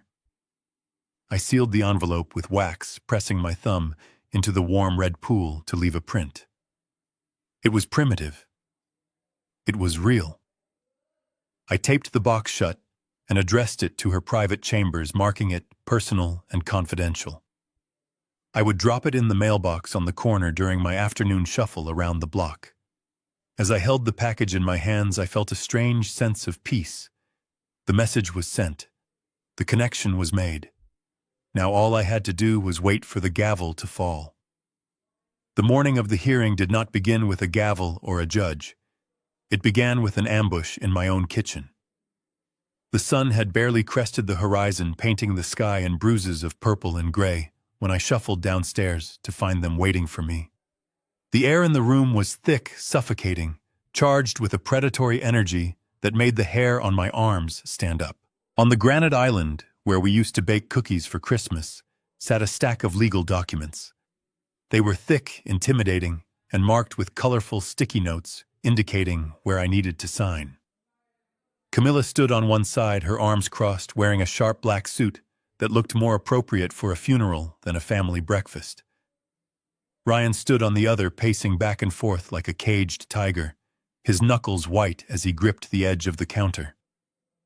"Sit down," Ben, Camilla said. It was not an invitation. It was a command. I moved slowly, letting my feet drag on the floor, my shoulders hunched in exaggerated frailty. I pulled out my chair and sank into it, letting out a small, confused whimper. "What is this?" I asked, my voice trembling. "Is it time to go to the doctor?" "It is time to be reasonable," Ryan snapped. He slammed his hand down on the papers, the sound echoing like a gunshot in the quiet house. "These are the transfer papers, Dad. The ones we talked about. We need you to sign them before we leave for the courthouse." I stared at the papers. The text was dense, a wall of legalese designed to strip a man of his agency. I saw words like irrevocable total control and guardianship. But I don't understand. I stammered, reaching out a shaking hand to touch the page. "Why do I have to sign now? Can't the judge look at it first? We are doing this to save you the embarrassment." Camilla said, her voice dropping to that icy, patronizing tone she had perfected over the last week. "If you sign these now, we can tell the judge that everything is settled. We can tell her that you agreed to let us take care of you. We can keep your condition private." "My condition," I whispered. "You mean being old?" "I mean being incompetent," Ryan spat. He walked around the island and stood over me. He was looming, using his height and his youth to intimidate me. I looked up at him into the eyes of the man I had raised, and I saw nothing but contempt. "Just sign the damn papers, old man. We don't have time for your little confused act today." I need my glasses," I said, patting my pockets uselessly. "I can't sign what I can't read." "You don't need to read it," Ryan growled. He grabbed my shoulder. His grip was hard, painful. He dug his fingers into the muscle right near the collarbone. It was a physical threat, the first time my son had ever laid a hand on me in anger. The shock of it was worse than the pain. My heart stuttered in my chest, a dangerous flutter that reminded me of my fragility. "Ryan, don't hurt him," Camilla said, but she didn't move to stop him. She just checked her watch. "We are running late. Make him sign." Ryan shoved me back against the chair. The force of it knocked the wind out of me. My head snapped back, hitting the wood. It wasn't a hard blow, but it was enough to dizzy me. "Stop stalling," Ryan hissed, his face inches from mine. "Sign the papers, or so help me God. I will have you committed to the state facility. The one with the barred windows and the smell of urine." "Is that what you want? Do you want to die alone in a cage?" I looked at him. I saw the greed in his eyes, the desperation. He was terrified that the money would slip through his fingers. I let my mouth hang open slightly. I let my eyes lose focus. I needed to make them believe I was broken. I needed to make them believe I was terrified. "No. No cage," I mumbled, tears welling up in my eyes. "Please. I'll be good." "Then sign," he yelled, shoving a pen into my hand. My hand shook violently. I held the pen like a child holding a crayon. I looked at the glass of water sitting on the table next to me. It was my prop. My final act of submission. As I moved my hand toward the paper, I let a violent tremor overtake my arm. My elbow knocked into the glass. The water went everywhere. It splashed over the table, soaking the edge of the documents, but mostly it poured into my lap. I gasped, dropping the pen. I looked down at my wet trousers, my face crumpling into a mask of shame and panic. "Oh no," I cried, my voice rising in pitch. "Oh no. I made a mess. I think I didn't finish the sentence. I let the implication hang in the air. I let them think I had lost control of my bladder. The reaction was instantaneous. Ryan jumped back as if I were radioactive, his face twisting in absolute disgust. "Oh my God," he shouted, wiping a few drops of water from his expensive suit jacket. He pissed himself. "Jesus Christ, he is leaking like a broken pipe. This is disgusting." Camilla covered her mouth, her eyes wide with revulsion. She didn't offer a napkin. She didn't offer help. She just looked at me like I was a stain on her carpet. "Just get him to sign it, and let's get out of here," she said, her voice muffled behind her hand. "I can't stand the smell." Ryan kicked the pen back toward me across the wet floor. "Sign it," he barked from a safe distance. "Sign it, and then go change. You are pathetic." I reached down my hand, trembling, and picked up the wet pen. I pulled the damp papers toward me. I didn't try to make it legible. I scrawled a jagged, looping line that vaguely resembled my initials. It was the signature of a man whose mind had gone. It was the signature of a victim.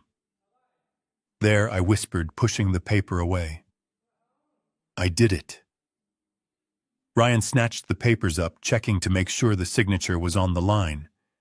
He didn't care that it was messy. He just cared that it was there. Finally, he muttered. He looked at me one last time, shaking his head. "You used to be someone, Ben. Now look at you. A wet, shaking mess. Do us all a favor and stay in the car when we get to court. I don't want anyone seeing you like this." "We will meet you in the car," Camilla said, grabbing her purse. "Clean yourself up and hurry." They turned and walked out of the kitchen. I listened to their footsteps, retreating, the sound of their voices, bickering about who would hold the wet folder. The front door opened and closed. I heard the electronic chirp of the car alarm disarming. I sat there for a moment in the silence of the kitchen. The water on my pants was cold, but I didn't feel it. I felt heat, a burning, righteous heat that started in my chest and spread to my fingertips. Slowly, deliberately, I stood up. I didn't push myself up with my arms. I stood up using the strength of my legs. I straightened my back, hearing the vertebrae pop into alignment. I rolled my shoulders back, shedding the hunch of the defeated old man. I looked at the puddle on the floor. I looked at the empty space where my son had stood and threatened me. I walked to the sink and grabbed a towel. I wiped my hands, drying them thoroughly. I looked at my reflection in the window. The man staring back wasn't confused. He wasn't scared. His eyes were clear, sharp, and hard as diamonds. "Go ahead and laugh," I said to the empty room, my voice steady and deep. "Laugh while you still can. Because where we are going, you won't be the ones doing the talking." I went upstairs to change into my suit. My best suit. The one I wore to weddings and funerals. Today it would be for both. A funeral for their greed, and a wedding of truth and justice. I buttoned the shirt, tied the tie with a perfect Windsor knot, and looked in the mirror one last time. "Showtime," I whispered. I walked out of the house, leaving the wet towel on the floor. I didn't lock the door. There was nothing left in there worth stealing. The real treasure was in my pocket, and the real thief was about to be caught. I walked to the car where they were waiting, opened the door, and slid into the back seat. I slumped down, let my mouth hang open, and waited for the ride to hell to begin. Little did they know I was the one driving the bus. The rain battered against the high arched windows of the judge's chambers, blurring the skyline of the city into a smear of gray and steel. Inside, the air was thick with the scent of old law books and stale coffee. Judge Marianne Hayes rubbed her temples, trying to massage away the headache that had been threatening to split her skull since 9 in the morning. Her desk was a battlefield of paperwork, a white sea of motions, affidavits, and petitions that all boiled down to the same ugly truth: greed. In her 20 years on the bench, she had seen it all. She had seen siblings fight over a mother's wedding ring before the body was even cold. She had seen business partners stab each other in the back for a percentage point.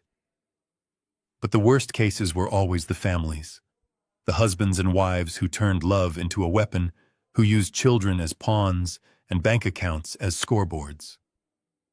She looked down at the file currently open on her blotter. Carter versus Carter. It was an emergency petition for guardianship filed by a wife and son against a 70-year-old man.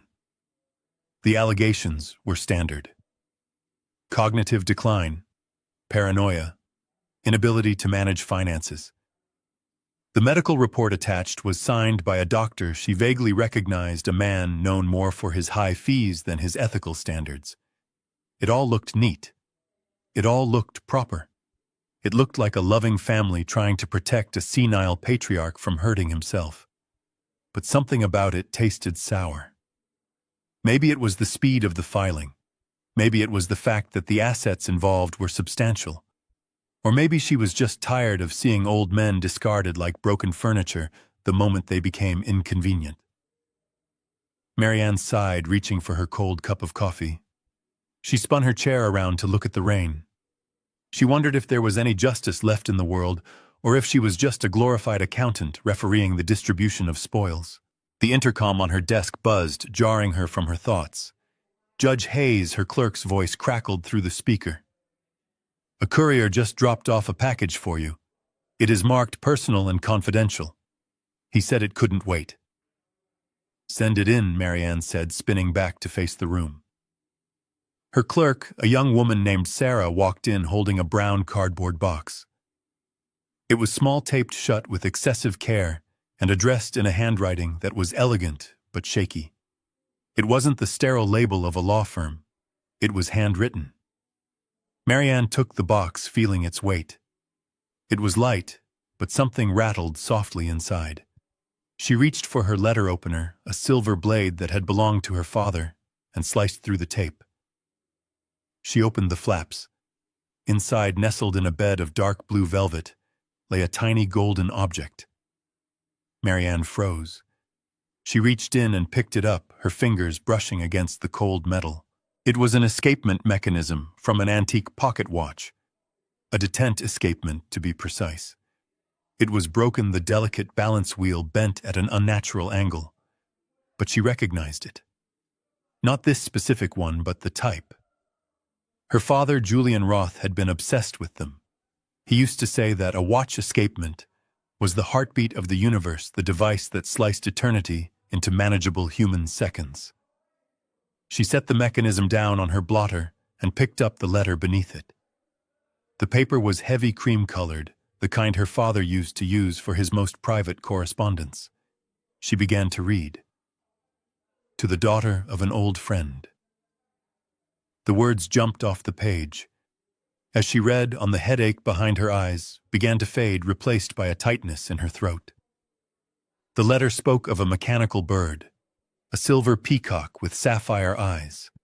A memory she hadn't touched in 30 years came rushing back.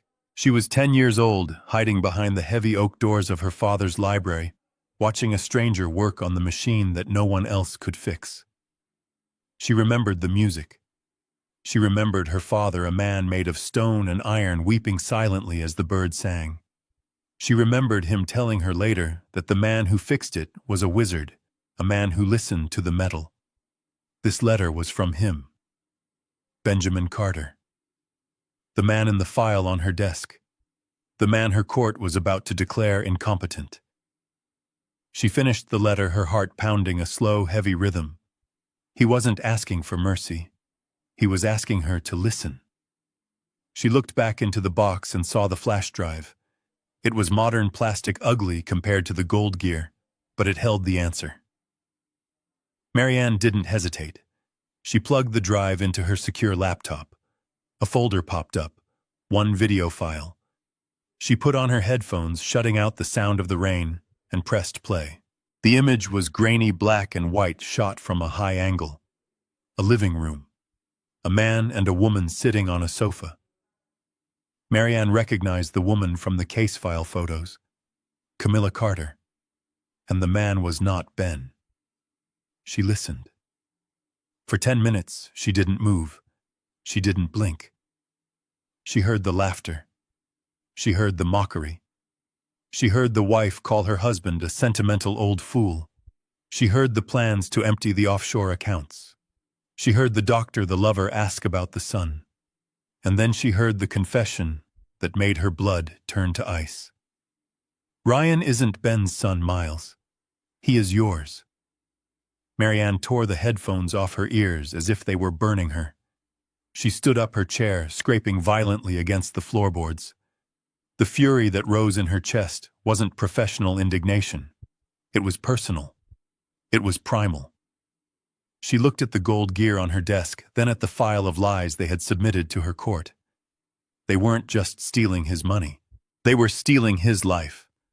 They were using her, using the law, using the very system she had dedicated her life to as a weapon to murder a man's soul.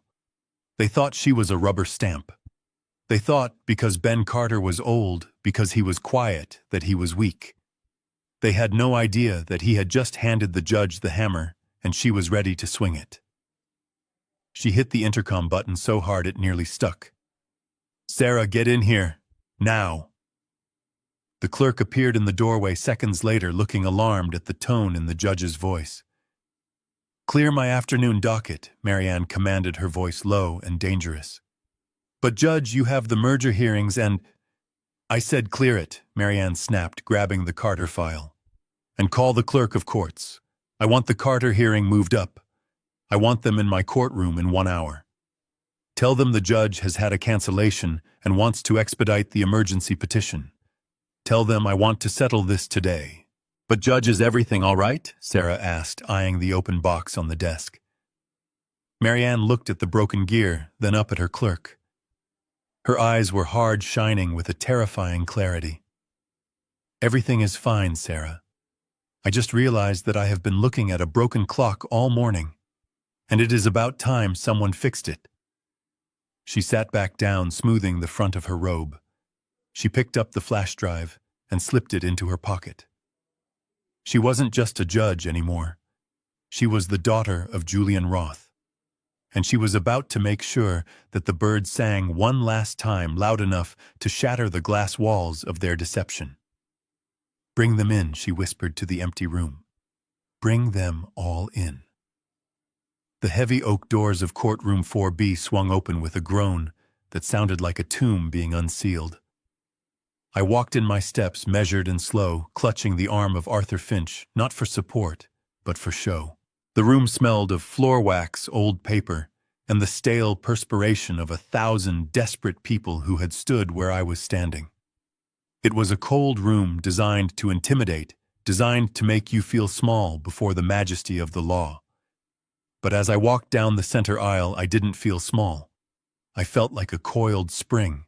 I felt like a ticking bomb waiting for the countdown to reach zero. I looked to my left. The plaintiff's table was crowded. It looked less like a legal team and more like a corporate board meeting. Camilla was there, sitting in the center. She had changed her clothes. Gone was the sharp business suit from this morning. In its place, she wore a modest dark navy dress, high-necked and conservative. She wore no jewelry except her wedding band, the simple gold ring I had placed on her finger 45 years ago. Her hair was pulled back in a severe bun, and she held a crumpled tissue in her hand, dabbing at eyes that I knew were perfectly dry. She looked the part of the grieving, exhausted wife perfectly. She looked like a woman who had given everything and had nothing left to give. Next to her sat Ryan. He was hunched over, staring at the table, refusing to lift his head. He looked like a man carrying the weight of the world, but I knew he was just calculating his share of the settlement. And flanking them were 3 lawyers. Their lead counsel was a man named Sterling, a shark in a 3-piece Italian suit, who smelled of expensive cologne and ruthlessness. He was arranging his papers with the precision of a surgeon preparing to amputate a limb. But the real insult, the thing that made my blood boil beneath my calm exterior, was in the gallery. Sitting in the front row, right behind Camilla, was Miles. He shouldn't have been there. This was a family matter. But his arrogance knew no bounds. He sat with his legs crossed, one arm draped casually over the back of the bench. He caught my eye as I shuffled to my seat. He didn't look away. He smirked. It was a tiny, imperceptible curling of the lip, a silent message that said, "I win, and you lose." He looked at me like I was already dead, like I was a ghost haunting his future fortune. I sat down at the defendant's table. It was empty. Just me and Finch. My lawyer looked like he had been carved out of granite and left in the rain for a century. He placed his battered leather briefcase on the table and folded his gnarled hands on top of it. He didn't open a laptop. He didn't stack piles of evidence. He just sat there, breathing slowly, his eyes half closed. To the rest of the room, we looked pathetic. A senile old man and his dinosaur attorney, hopelessly outmatched by the sleek modern machinery of Camilla's legal team. "All rise," the bailiff bellowed, his voice bouncing off the high ceiling. Judge Marianne Hayes entered the room. She was younger than I expected, with sharp features and eyes that scanned the room like a radar. She didn't look at the lawyers. She didn't look at the gallery. She looked straight at me. For a fleeting second, our eyes locked. I didn't see recognition, but I saw curiosity. I saw the daughter of Julian Roth looking for the gears beneath the gold plating.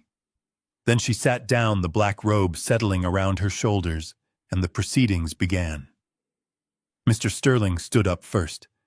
He buttoned his jacket with a flourish and walked toward the judge, his voice smooth as oiled silk. "Your Honor."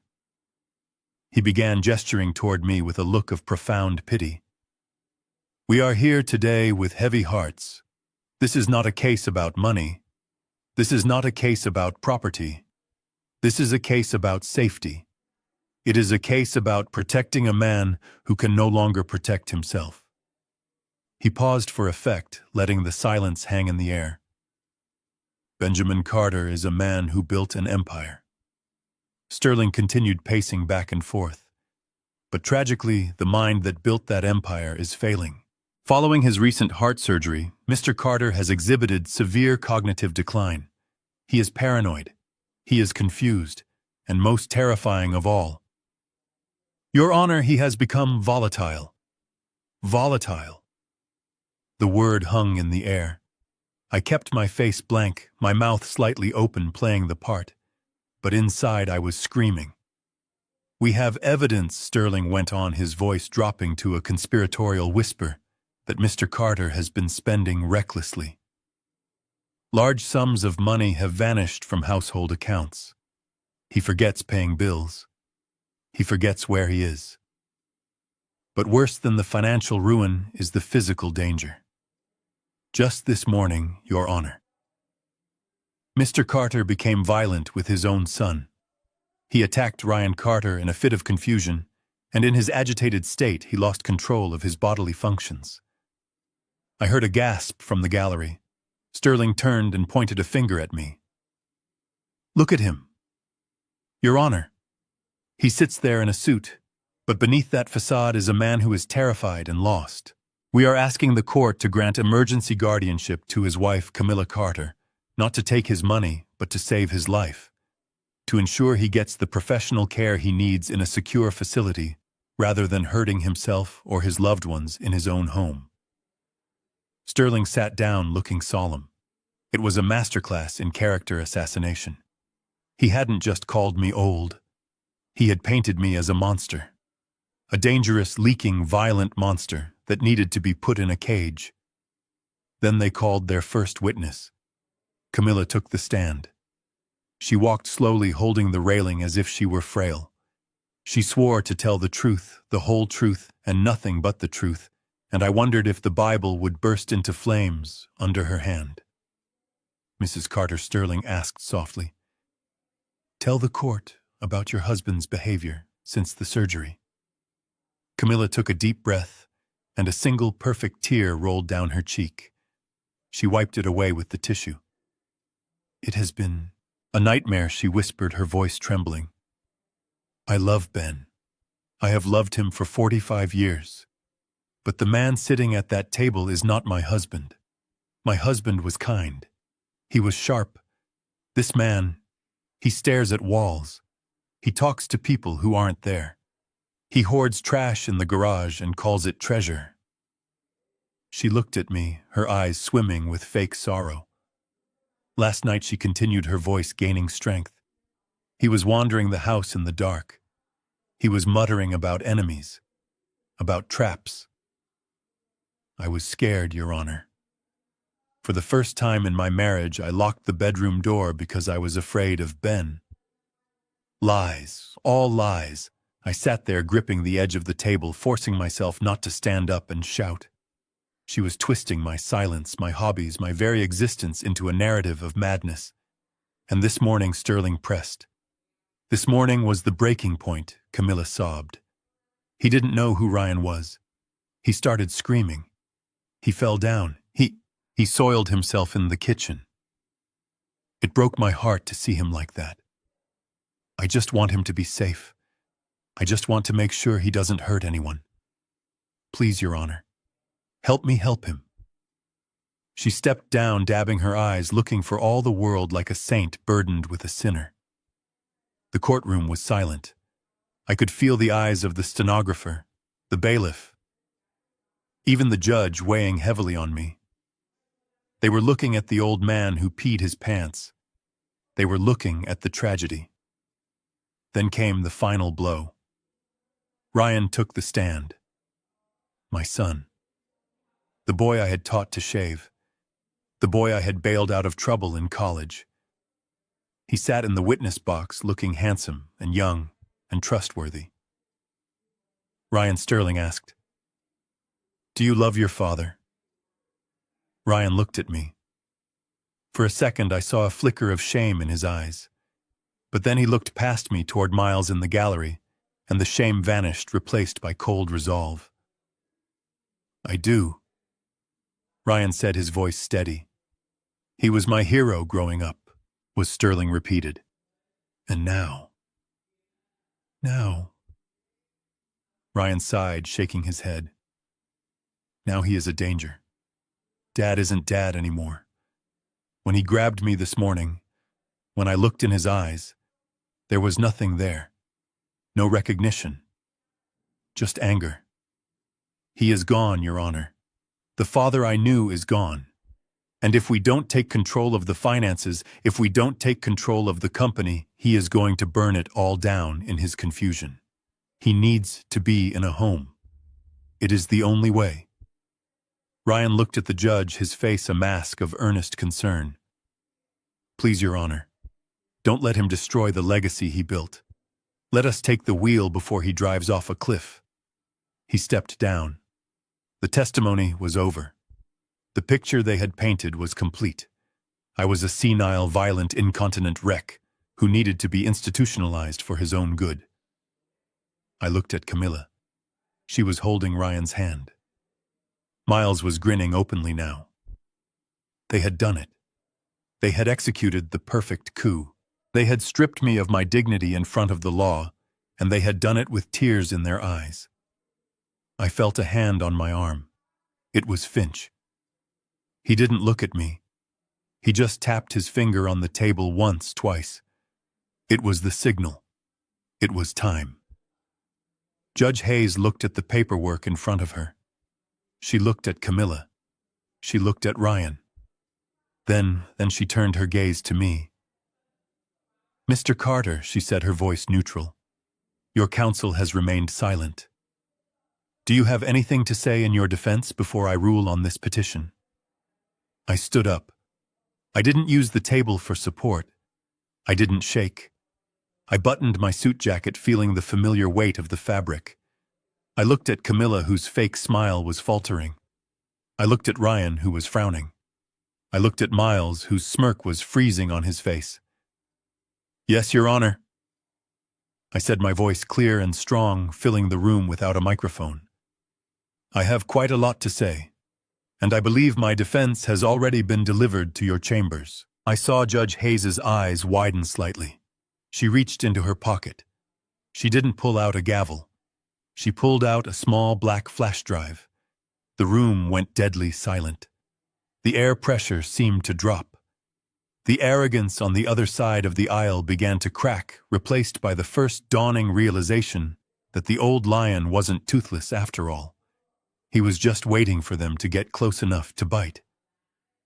Judge Hayes held the flash drive in her hand for a moment, weighing it as if it were a physical piece of evidence from a crime scene. She looked at the defense table where my lawyer Arthur Finch sat with his eyes closed, the picture of serene confidence. Then she looked at me. I stood up slowly. I did not need the table for support this time. I buttoned my jacket with steady fingers, smoothing the lapels. The trembling old man was gone, replaced by the craftsman who had spent 50 years bringing order to chaos. The room was silent, waiting for me to ramble, waiting for me to prove my incompetence with a senile outburst. I looked at Camilla. Her face was a mask of confusion that was rapidly cracking into fear. She sensed the shift in the air. She knew deep down in the black pit of her soul that the dynamic had changed. I turned to the judge. My voice was not loud, but it carried to the back of the room without a microphone. Your Honor, I said, they have told you that my mind is broken. They have told you that I am lost in the past. But I am a watchmaker. I do not deal in confusion. I deal in precision. I deal in truth. And there is one thing in my house that listens better than any human. I pointed a finger at the laptop on her bench. I am not asking you to take my word for it. I am asking you to let time speak for itself. Play the recording. I sat down. The silence that followed was heavy, suffocating. Mr. Sterling, the high-priced lawyer, started to object. He stood up, sputtering about admissibility and surprise evidence, but Judge Hayes cut him off with a single sharp motion of her hand. She plugged the drive into the port on her bench.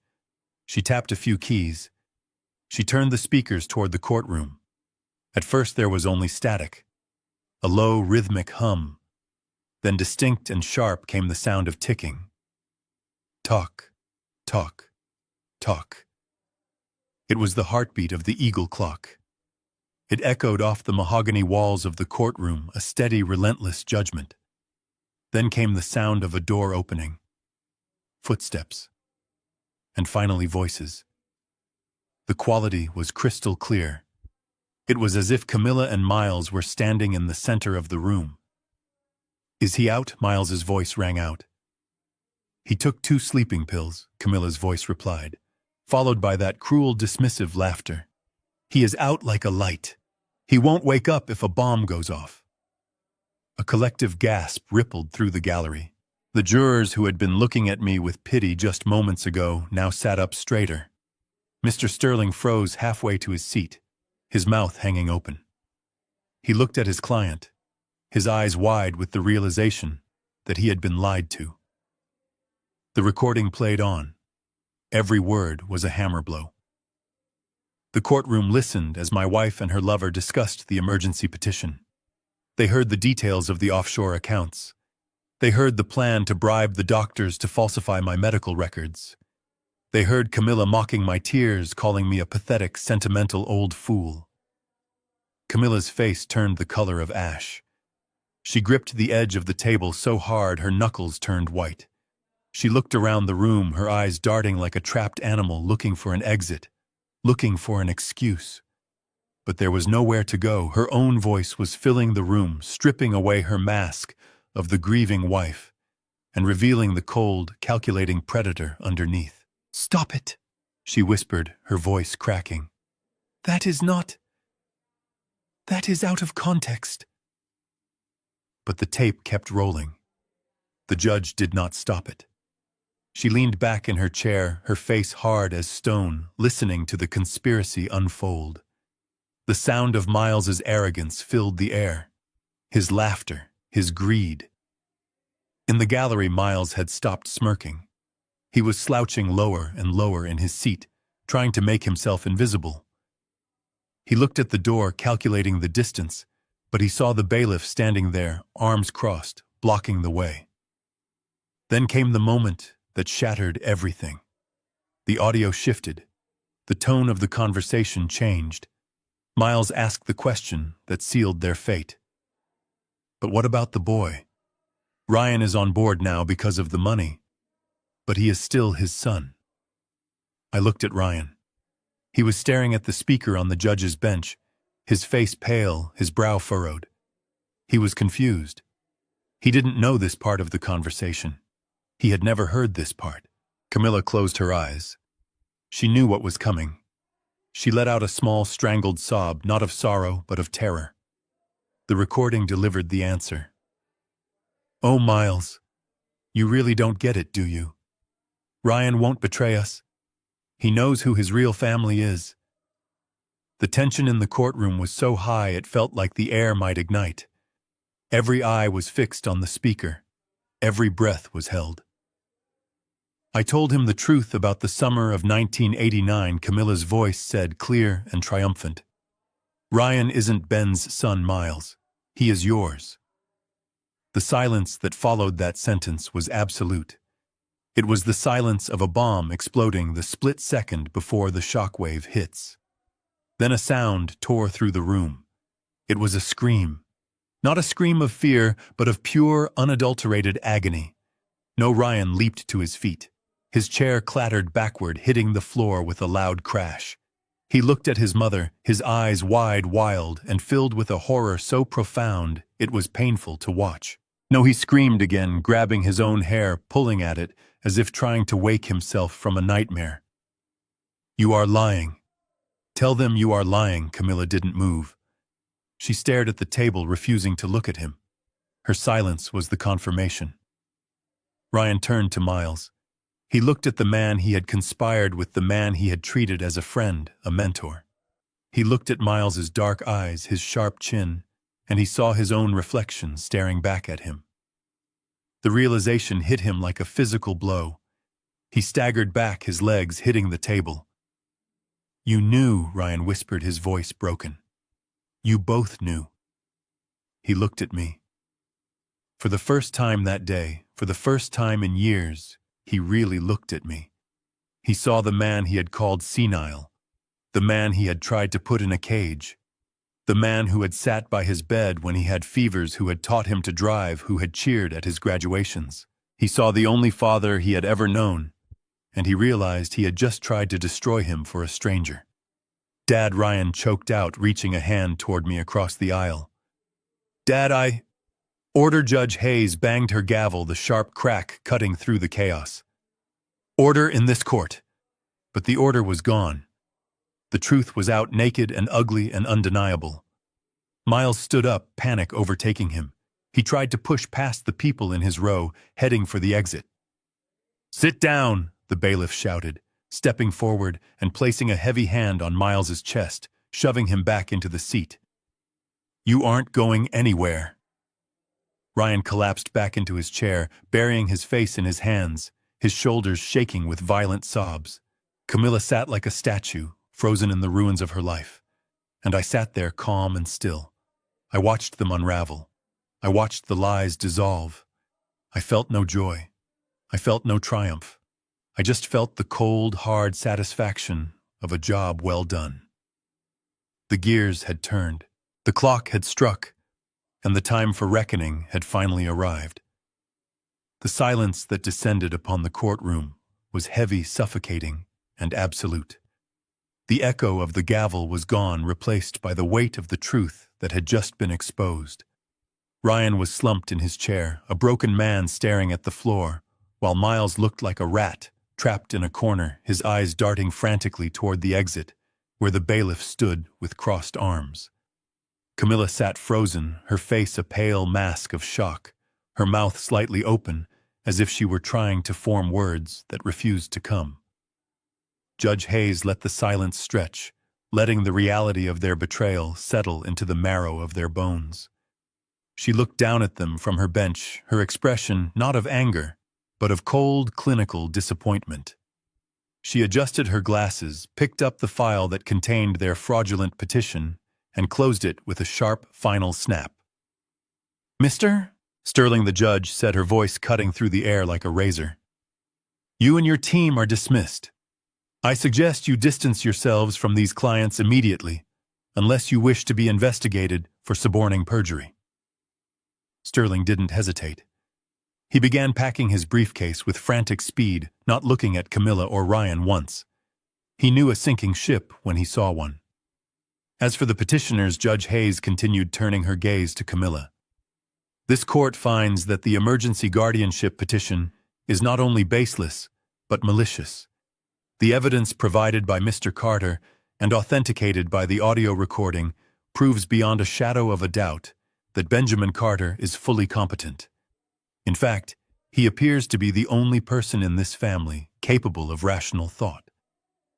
She leaned forward, her eyes locking onto Camilla. But I am not just dismissing this case, Mrs. Carter. I am referring this matter to the district attorney's office. Based on the recording, there is clear evidence of conspiracy to commit fraud, attempted grand larceny, and perjury. You came into my courtroom, swore an oath on the Bible, and lied to my face to steal a man's life. That is not something I take lightly. Camilla finally found her voice. It was a thin, shrill sound. But, Your Honor, we were worried about him. The recording, it was just talk. We didn't do anything. You attempted to strip a citizen of his civil rights based on a fabrication. Judge Hayes interrupted, her voice rising. You falsified medical concerns. You conspired to empty bank accounts. That is not talk, Mrs. Carter. That is a crime. Officers, please detain the petitioners and Mr. Harrison until the police arrive to take their statements. The bailiffs moved in. The sound of heavy boots on the floor was the only sound in the room. Miles stood up to protest, but a hand on his shoulder forced him back down. Ryan didn't move. He just sat there weeping silently, a boy who had lost a father he never really had, and a mother who had used him as a pawn. But Judge Hayes wasn't finished. She held up a hand, stopping the officers for a moment. She looked at me, a small knowing smile touching her lips. She reached into the folder on her desk, the one Finch had provided Maud, and pulled out a document stamped with the seal of a Swiss bank. One moment, officers, she said. Before you take them away, there is one final matter of assets to clarify. Since Mrs. Carter was so concerned about her husband's financial status, I think it is only fair she knows exactly what she tried to steal." She looked at Camilla, who was now trembling visibly. "You filed this petition to gain control of the Carter factory and the domestic savings accounts," Judge Hayes said, looking at the paper. "You estimated the estate to be worth approximately $4 million. Camilla nodded dumbly, tears streaming down her face. "It is a shame your greed made you so short-sighted," the judge continued, her voice dripping with irony.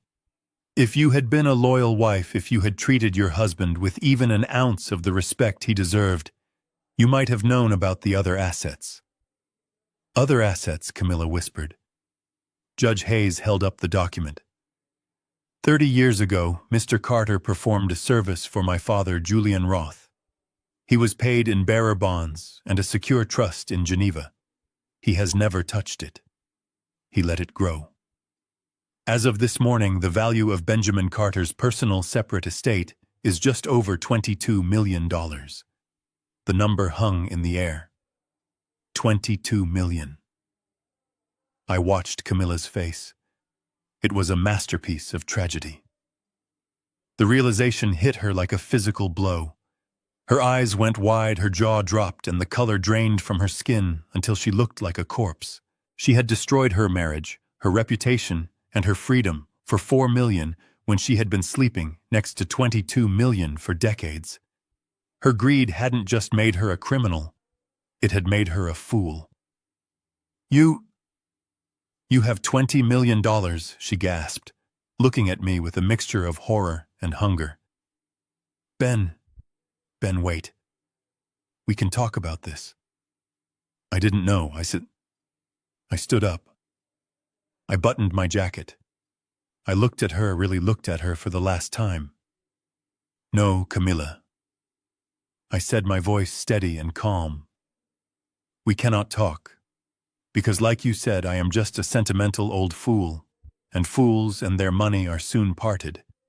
But not today. Today the fool keeps the money, and you keep the consequences." I turned to the judge and bowed my head slightly. "Thank you, Your Honor, for listening to the gears." She nodded back, a silent acknowledgement of the debt paid, the loop closed. I turned my back on them. I heard Camilla screaming my name. I heard Ryan sobbing, calling out, "Dad, please, I didn't know." I heard Miles cursing as the handcuffs clicked around his wrists. But the sounds were distant, fading like a radio station losing its signal. They were the noise of the past. I was walking toward the future. I pushed open the heavy double doors of the courtroom and stepped out into the hallway. The air in the corridor was cool and quiet.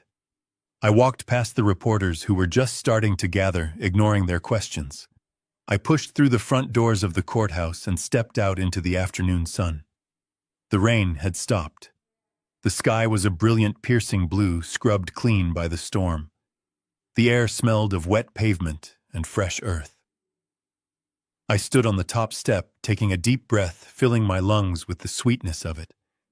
I was 70 years old. I was alone. I had no wife. I had no son. To the world, I had lost my family.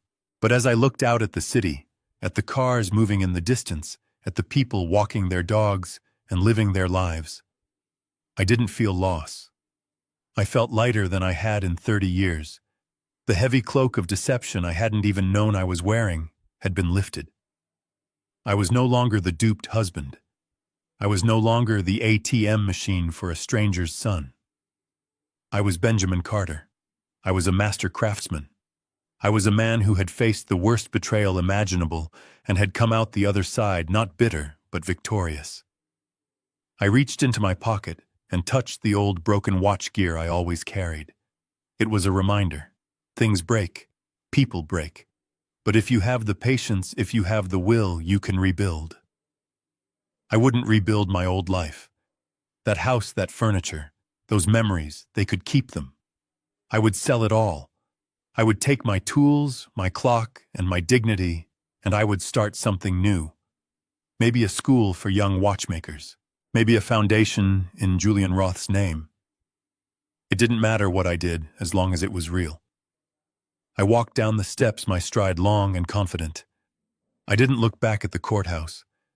I didn't look back at the police cars pulling up to the curb. I adjusted my cuffs, checked the time on my wristwatch, and smiled. It was 3 o'clock.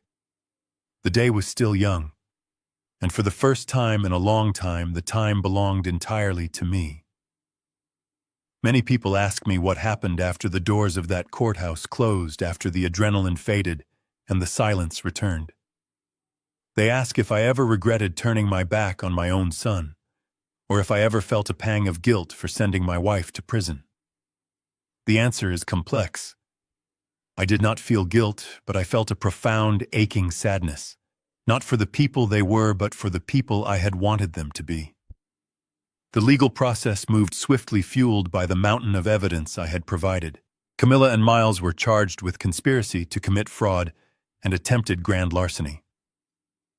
Without my money to pay for high-end defense attorneys, they turned on each other with vicious speed. Miles testified that it was all Camilla's idea, that she had manipulated him. Camilla screamed that Miles had seduced her and twisted her mind. It was a pathetic spectacle, two predators tearing each other apart over the scraps of a failed meal. They were both sentenced to significant prison terms. I didn't go to the sentencing. I had already seen enough. Ryan's fate was perhaps the most tragic, yet the most necessary. He wasn't charged criminally, as his involvement was deemed coerced by his mother, but his life imploded. The DNA test confirmed what the recording had revealed: he was Miles's son. But Miles wanted nothing to do with him. To Miles, Ryan was just living evidence of his crime, a burden. Ryan lost the father he thought he had in me and was rejected by the biological father he never knew. He tried to call me weeks later. He left a voicemail sobbing, asking if we could just get coffee, if we could start over. I listened to it once, then I deleted it. I didn't block his number, but I never called back. Forgiveness is something you give to someone who makes a mistake. What Ryan did wasn't a mistake. It was a character flaw. And at 70 years old, I didn't have the time or the energy to raise another man's son all over again. Instead, I focused on the future. I sold the house. I sold the furniture. I sold every single item that carried the stench of their deception. With the proceeds combined with the interest from the Julian Roth Trust, I bought an old brick building in the downtown district. It had high ceilings and tall windows that let in the northern light, perfect for watchmaking. 6 months later, I opened the doors to the Roth Carter Academy of Horology. It wasn't a business. It was a sanctuary. I partnered with local youth programs to find kids like I used to be: quiet, obsessive, good with their hands, but written off by the school system as slow or unfocused. I gave them tools. I gave them a workbench. I taught them that patience is a superpower and that precision is a language. One afternoon, I was showing a young girl named Maya how to seat a balance spring. She was frustrated, her hands shaking. I placed my hand over hers, just as old Mr. Giraud had done for me 50 years ago. "Breathe," I told her. "The metal isn't your enemy. It's just waiting for you to understand it." She took a breath, steadied her hand, and the spring clicked into place. The look on her face, that pure, unadulterated pride, was worth more than all the millions sitting in the bank in Geneva. I looked up and saw a woman standing in the doorway of the workshop. It was Marianne Hayes.